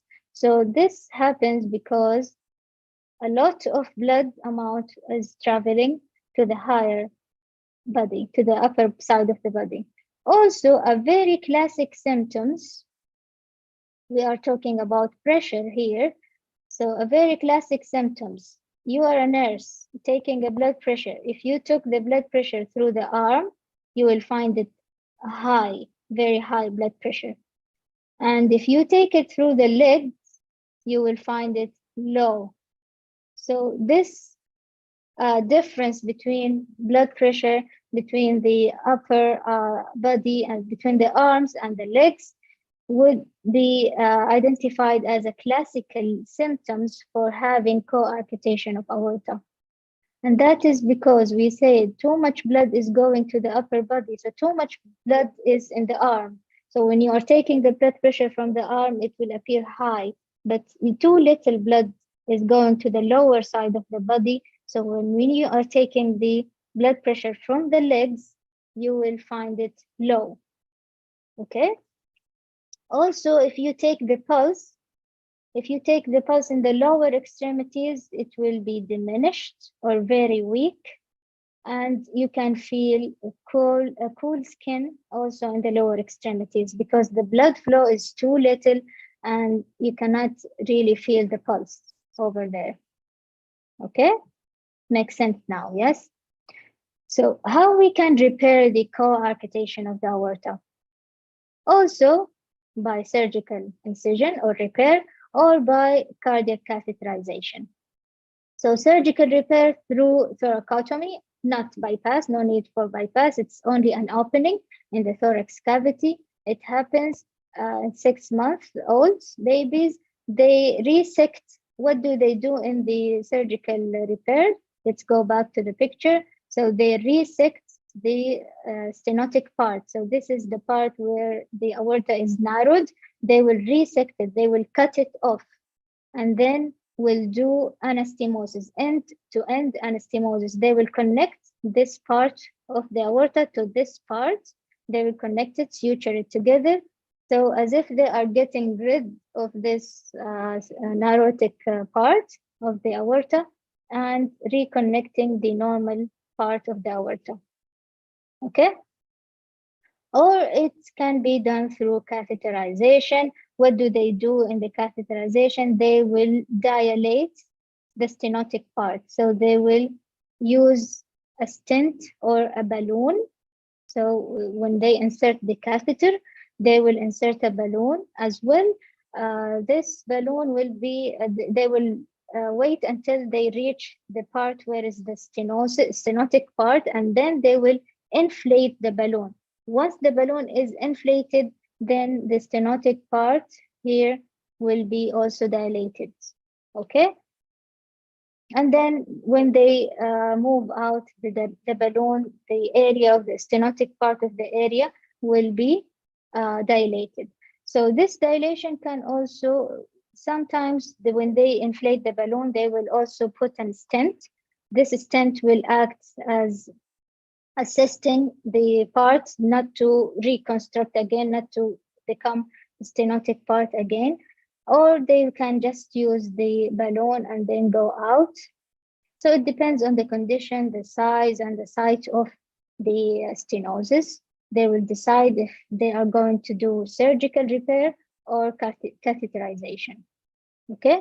Medication also are used post-operatively to control hypertension. We said that there is difference in blood pressure will appear as a classic symptoms, so we need to treat this hypertension. Okay, the second type of obstructive lesion in congenital heart defects is aortic stenosis. So stenosis means narrowing. So aortic stenosis, this happens in the aortic valve. You see here, this is the valve, and the valve is stenotic, it's narrowed. The aortic valve, when it's stenotic, it causes obstruction. It obstructs the blood flow to travel from the left side of the heart. That's why the blood will accumulate more in the left side or the left ventricle, which lead to left ventricular hypertrophy. Okay, and pulmonary vascular congestion. Pulmonary vascular congestion because the pulmonary valve is coming here to the right side of the heart, to the left side of the heart, and if there is resistance, there will be congestion. So the blood flow will accumulate in the right side of the heart, the right ventricle and the right atrium, causing congestion. Okay, so the aortic outflow causes resistance to eject the blood from the left ventricle, causing hypertrophy, as we said, and the left atrial pressure will increase. As it increases, the blood pressure, pulmonary vein, the blood pressure in the pulmonary vein also increases, lead to vascular congestion and pulmonary edema. So sign of pulmonary edema or edema in the lung could be appear in this child or baby. So what happens here? We also can listen murmur because the heart is, the blood is roaming out here. So it's going back and forth, trying to go out. So this movement of the blood will lead to the sound of murmur. Also decrease cardiac output and faint pulse. Why decrease cardiac output? Because this is an aorta and we need the blood to flow through the aorta to the entire body, and if little blood is traveling, so there is decreased cardiac output. The blood flow to the entire body is very low. All the pulses are faint, are weak. There will be hypertension. Why hypertension? Because the blood will, the heart is trying to pump the blood and there is very little blood going out from the heart. So what does the body do? It will construct the blood vessels to make sure this amount of blood will go to the most vital organs. And when it goes to the most vital organs, the rest of the body have too little of the blood as a compensation.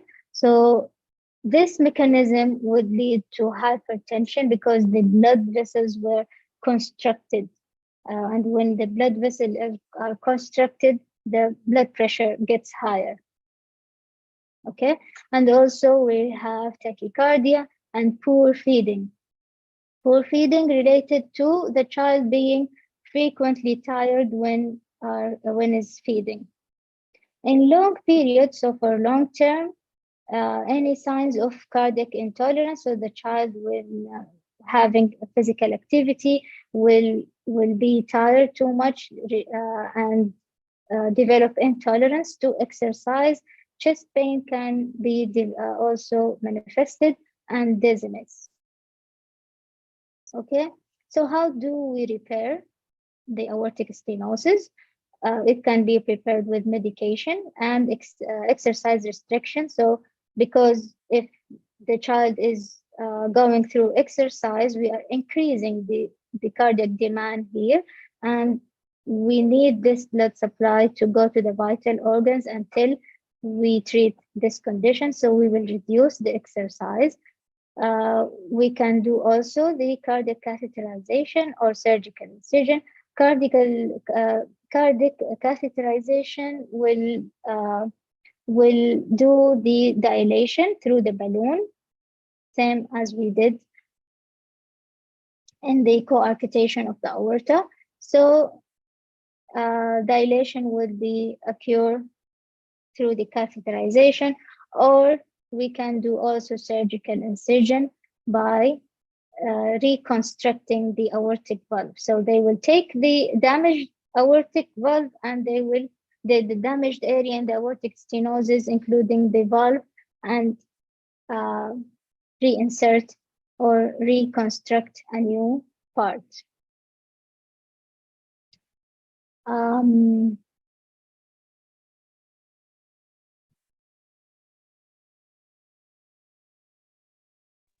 Do we have more time, or I don't know how much time is left?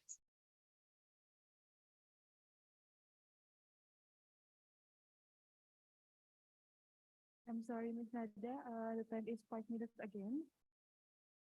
Sorry? 5 minutes left. And so we can continue discussion. Okay, so I have more, 5 minutes more? How many minutes? Yes, Miss. 5 minutes. 5? Okay. Okay, so I will go very fast. This is the last type of the obstructive lesion. This is called the pulmonary stenosis. The concept is similar to the aortic stenosis, but the stenosis here is happened in the pulmonary valves, which cause the right ventricular pressure. Okay, because the blood accumulates in the right ventricles. Okay. So also the clinical manifestation will depend on how much the stenosis, how large is it? Is it mild to moderate? So it will be asymptomatic. If it's severe, it will show some symptoms. The repair would be also through surgeries or through catheterization. This is a question I think you can resolve it later maybe. So acquired, I think we need to skip the acquired heart disorder and maybe go to the nursing care. So as a nurse, having or taking care of a child with congenital heart disease, what are the most common or most important nursing care you should provide? So first of all, you should help the family to adjust to this order. The adjustment is very crucial. They need to learn about the condition very briefly. You need to assess, determine what is the level of the understanding of these parents or family. You should explain in general how this condition is affecting their child, what are the common signs and symptoms, and also you need to teach the family how to manage this illness at home. So if they are taking cardiac medication or medication related to diuretics, we need to teach the parents how to assess the heart condition, how to take the pulse, how to assess the fluid output through in the diaper. So in the example in the group activity, that was an example of how a mother should monitor the fluid output. So she should notice that in approximate amount is the baby having too much urination or too little, and she should um, document this and report it to the physician on her next level.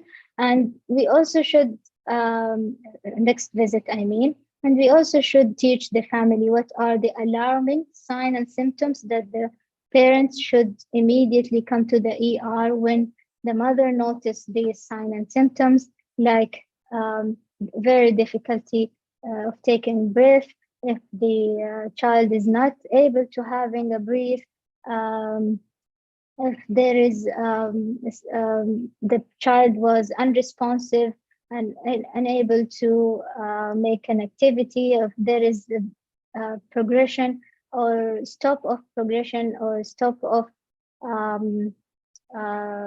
what do you call it, any improvement in the sign and symptoms, they should come to the hospital immediately. And also, if the child is going through invasive procedure like cardiac catheterization or surgery, we should teach the family or prepare them for pre-operative and post-operative care, what is expected from the families and the children before going to these procedures. What are these procedures about? What are the risks and complications, most common complications could be happening through undergoing these procedures, and what are the post-operative care, and if they are getting discharged from the hospital, what home care they should provide, how to keep the dressing of the heart surgery and keep it clean, and how to observe for any sign of infection and related care, post-operative related care. Also plan for progressive activity. So the activity, returning to the activity, it depends on the sign and symptoms and the condition. So it should be progressive, it should be gradual, it should not be sudden, and it should be under observation, I mean, under consultation of the physician. If the physician would suggest for some kind of activity, they will start the activities gradually. And also to educate the parents what are the most common complications that could appear after heart surgery, and let them be vigilant and observe very closely for these signs and symptoms. And also the parents need emotional support.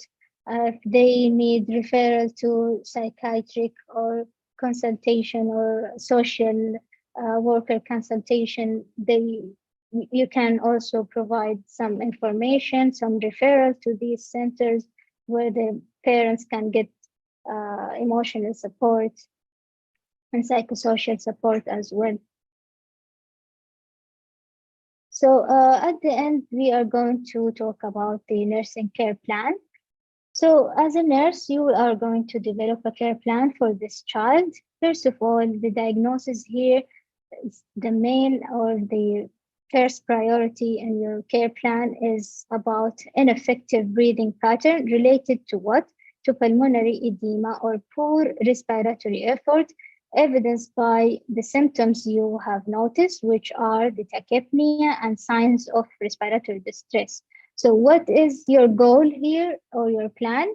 Your plan is to, the child should have adequate respiratory function and have no respiratory distress.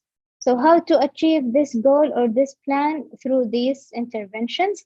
First, you are going to assess. So you have to assess what is the breathing sound. Is the child having frequent or regular breathing sound? Is there any abnormal breathing sound? If the child needs sedation or analgesia, if there is a need to obtain chest X-ray, and if you need to administer diuretics or any cardiac-related medication, and if you need to give oxygen as a supplement, and also to obtain arterial blood gases as it's prescribed. Okay, so the evaluation, by the end, the child would have a normal range of oxygen saturation and there will be no sign of respiratory distress. The second nursing diagnosis, or the second priority in your nursing care plan, is to decrease your cardiac output. The cardiac output of this patient, you want to decrease the cardiac demand, you want to decrease the stroke volume, evidenced by hypotension, and decrease, or there is a cardiac arrhythmia. So your plan here is to have well perfused extremities, so extremities with good blood flow and blood oxygen level, and the heart, there is a regular heart or cardiac rhythm. How to achieve this is by administering uh, fluids and administer resuscitation for hypovolemia if there is sign of hypovolemia, and there is prescribed pharmacological support to decrease the cardiac output. I mean, like digoxin or other cardiac related medication. And you need to monitor the rhythm through ACG or cardiac monitor, and you also need to monitor the blood electrolytes, taking blood samples for blood electrolytes. So at the end, in your evaluation, the extremities will have well perfused blood extremities or tissues, and the heart rhythm are regular within normal heart rate. The third diagnosis here would be related to pain. This pain is related to operative site. If the child had gone through surgeries or cardiac catheterization, there will be pain, and this will be evidenced by crying or tachypnea or diaphoresis or hypertension. So your plan here is to reduce this pain and having the pain controlled. The intervention here is to perform pain assessment, administer analgesia or any painkillers or sedatives, and non-pharmacological measures also applied by applying relaxation techniques, music, and any other non-pharmacological measures to relieve the pain. At the end, the child should have controlled pain and anxiety. These are the references that I used to prepare this lecture. And thank you very much for everyone for your listening and your patience and your engagement in the lecture. Thank you very much for having me today.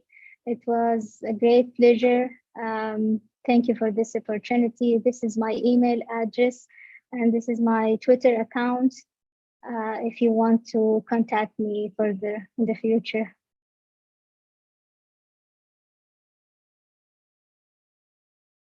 Okay, thank you very much, Ms. Nada Dahlawi, for giving us such information and interesting presentation. Okay, ladies and gentlemen, now come to the question and answer session. If you want to ask question for Ms. Nada Dahlawi, please raise your hand and say your name. Okay, okay. Okay, please stand up, please.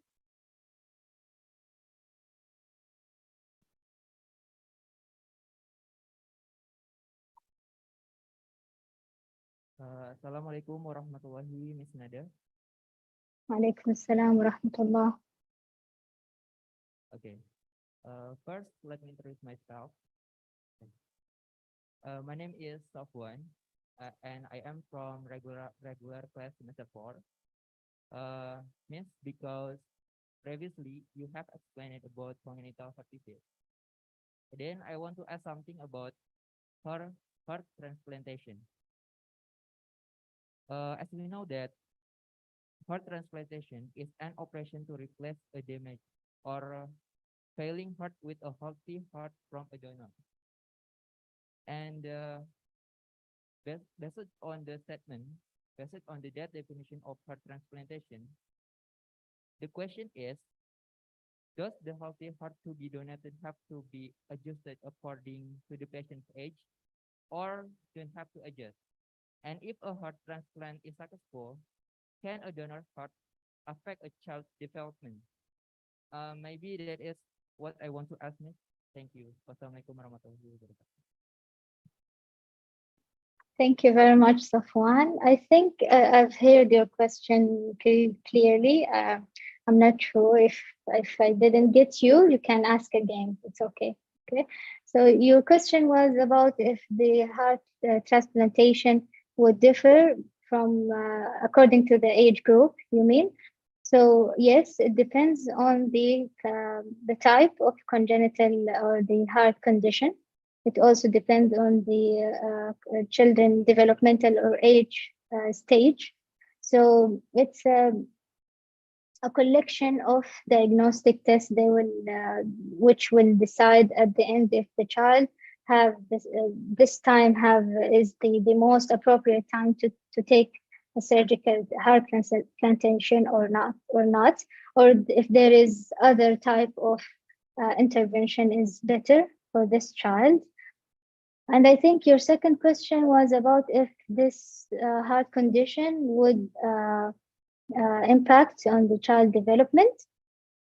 Actually, this is very interesting question. Thank you very much.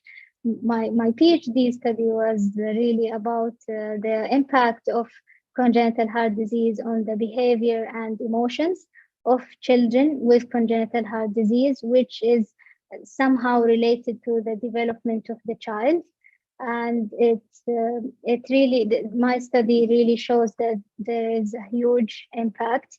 So the process of having this congenital defects and going through the treatments, and maybe the child will start going to school, missing out school days, and having difficulties in engaging in sport and activities with friends. All of these would lead to some of stress to these children. So the children would feel stressful going through their life experiences while having congenital heart defects. It also, some of the children I included in the study have speech difficulties or delay in learning, which can be related to low oxygen level goes to the brain. So it has some kind of connection. Yes. Thank you very much for your question. Very smart question. Okay, thank you, Miss.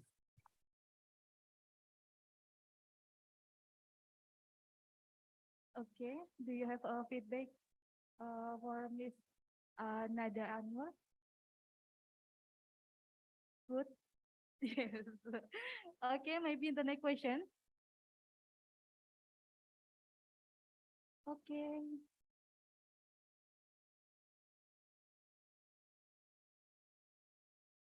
Okay, Assalamualaikum warahmatullahi wabarakatuh. Waalaikumsalam warahmatullahi wabarakatuh. Introduce ourselves. My name is Natasha Rossi.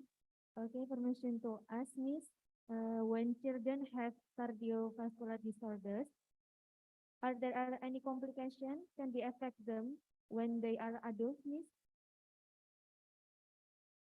Okay, thank you, Miss. Okay, thank you very much for your question. This is another smart question. You all are smart students, really. So yes, of course, if these congenital heart defects are not treated when they are younger in age, it would lead to more complication as they become older. So most probably these defects will appear, the signs and symptoms of these defects will appear when these children are very young. But if it does not appear, it means that they are having very mild congenital heart defects, which appeared later in their lives. And there are lots of children who were born with congenital heart defects. They only need medical intervention, and they will get follow-up session until they become older and enter the adulthood stage of life. So Yes, it's like every kind of disease. If you are not approaching or treating the disease from early on, it will lead to more complication and affect the adulthood stage. Yes.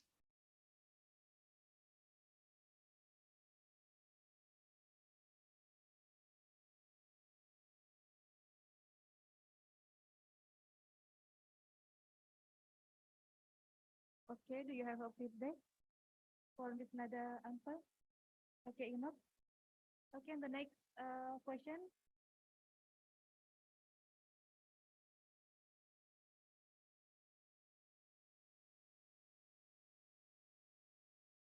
Please raise your hand.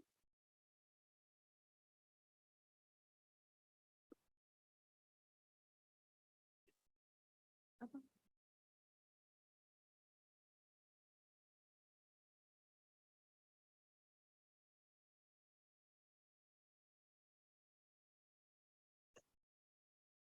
Assalamualaikum warahmatullahi wabarakatuh. Walaikum salam wa rahmatullahi wa barakatuh. My name is Anzarwati Ahlim. You can call me Dia. Okay, my question is, one of the causes of heart failure is thalassemia, all right?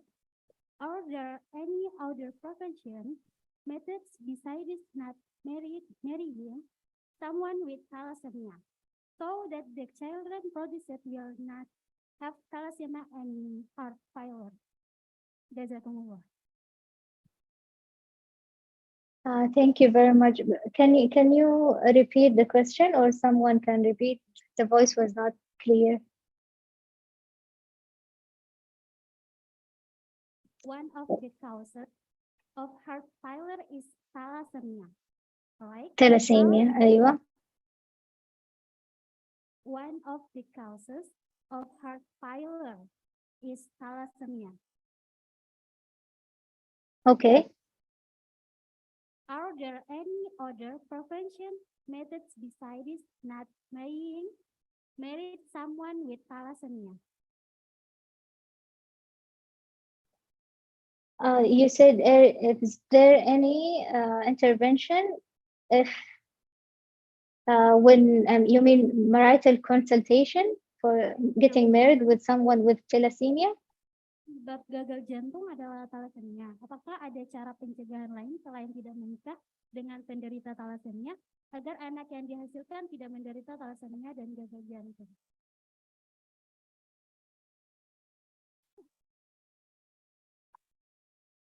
Okay, Ms. Nada, the question Yes. is, one of the cause of the cardiovascular defect is thalassemia. So, when we married with the man who have the thalassemia, yes, Yes. yeah, so agar anaknya nggak kena gagal jantung. So how we prevent the child not have the cardiovascular disorder? Okay. Oh, it's a very good question. Okay, this is related to genetic disorder. So yes, I know that the thalassemia is one, or anemia in general, is one of the causes of heart failure. But what you can do before marrying a man with this history of thalassemia or something, what you can do is a genetic test. Both of you, the male and the female, would do the genetics test, and you can identify if there are like any genetic related conditions related to having thalassemia or others. But even though you cannot really detect or identify if the babies are going to have congenital heart disease or not, because as we said, 90% of the causes of the cases are unknown. So there, even if you don't have any genetic predisposition, or you don't have any kind of risk factors, or you've been very healthy during your pregnancy and you have no other causes, but maybe for some reason the child would have congenital heart defects. 90% of the cases, we do not really know what are the causes of these conditions. Did I answer her question? Wallahu alam, yes. Okay. Okay. Do you have any feedback, Mbak? No. Oh, no feedback. Okay. Thank you.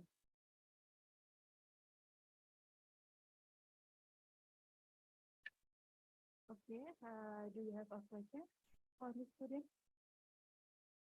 Okay, Armani, please turn up.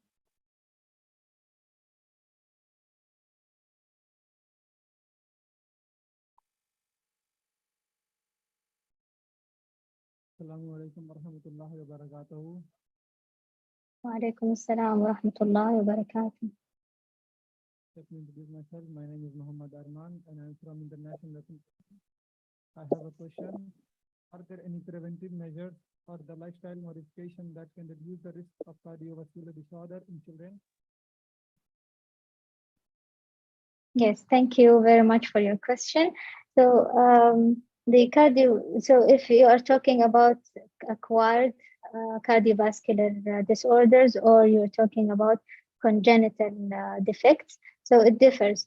So congenital defects, there are lifestyle modification related to maternal factors. So the mother should take mostly uh, the lifestyle modification. She needs to live a healthy lifestyle and eat a healthy diet and activity. This is related to congenital heart defects. But if you're talking about acquired cardiovascular disorder, which is about the heart condition that appears after birth, so this is related to also the lifestyle of the family, how the parents are parenting this child. Are they providing healthy lifestyle? Are they providing healthy diet and letting the child to engage in activities? So healthy lifestyle for the children as much important as having a healthy style for adults. So if you are going to provide this healthy lifestyle for your children, and from the very early age you let them to engage in activities and be closer to having healthy diet or healthy lifestyle, then yes, you can reduce the chance of having heart condition.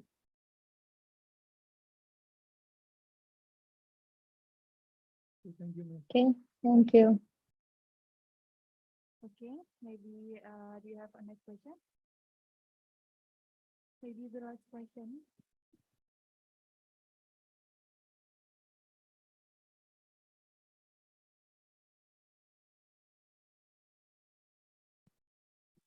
Assalamualaikum warahmatullahi wabarakatuh. Let me introduce myself. My name is Maria. I am from International Nation. I want to ask about how was your experience there and how was the treatment technology in Saudi Arabia, including problems with cardiovascular system disorders. Thank you. Okay, can someone please repeat the question? The voice was very low.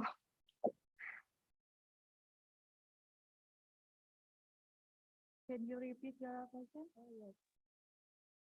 How was your experience there and how was the treatment technology in Saudi Arabia, including problems with cardiovascular system disorders?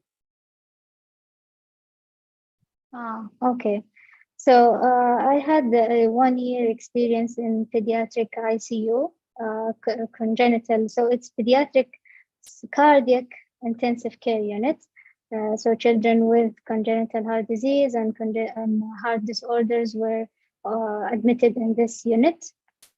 So the technology is, I cannot say that it's much different than the other part of the world, because when I worked, it was a governmental hospital and they had most of the acquired technologies and devices as needed.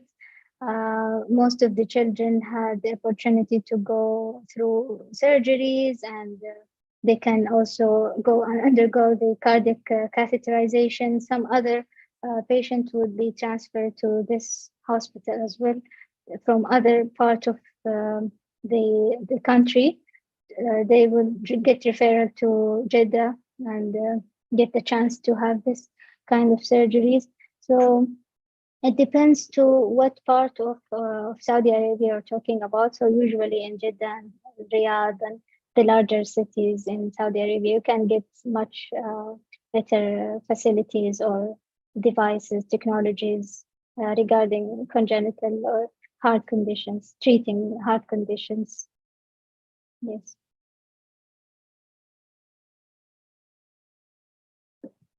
Thank you. Do you have feedback?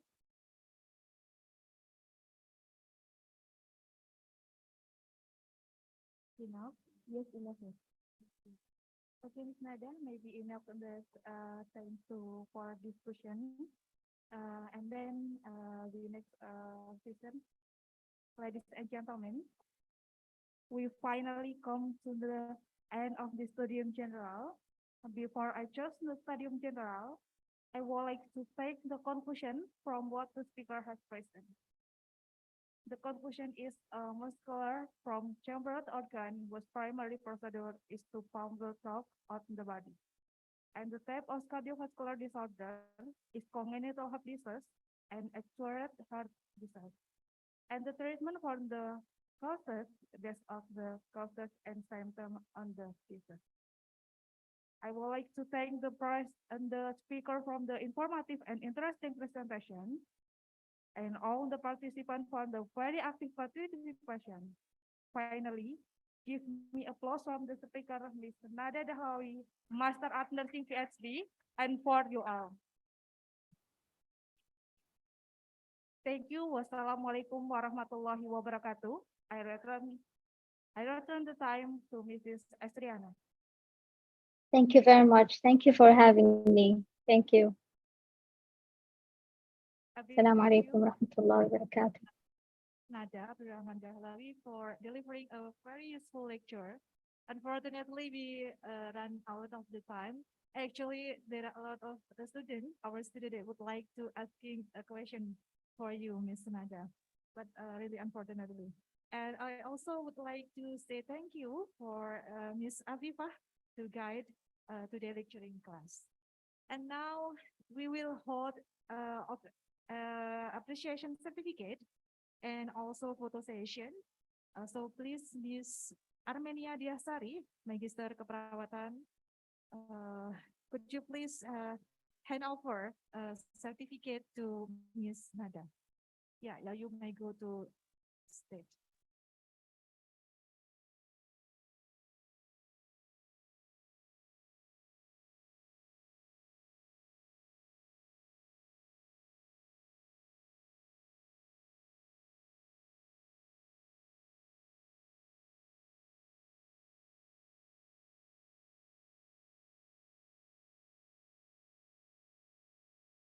For the committee, could you please take the photo to perpetuate our agenda this afternoon?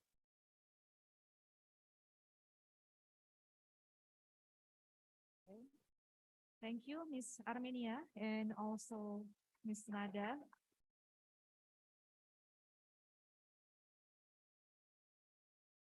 I would like to say thank you to all that contribute to this event. I also sincerely apologize for any shortcoming and also mistaken. Let's close the activity by reciting Hamdalah together. Alhamdulillahirabbil alamin.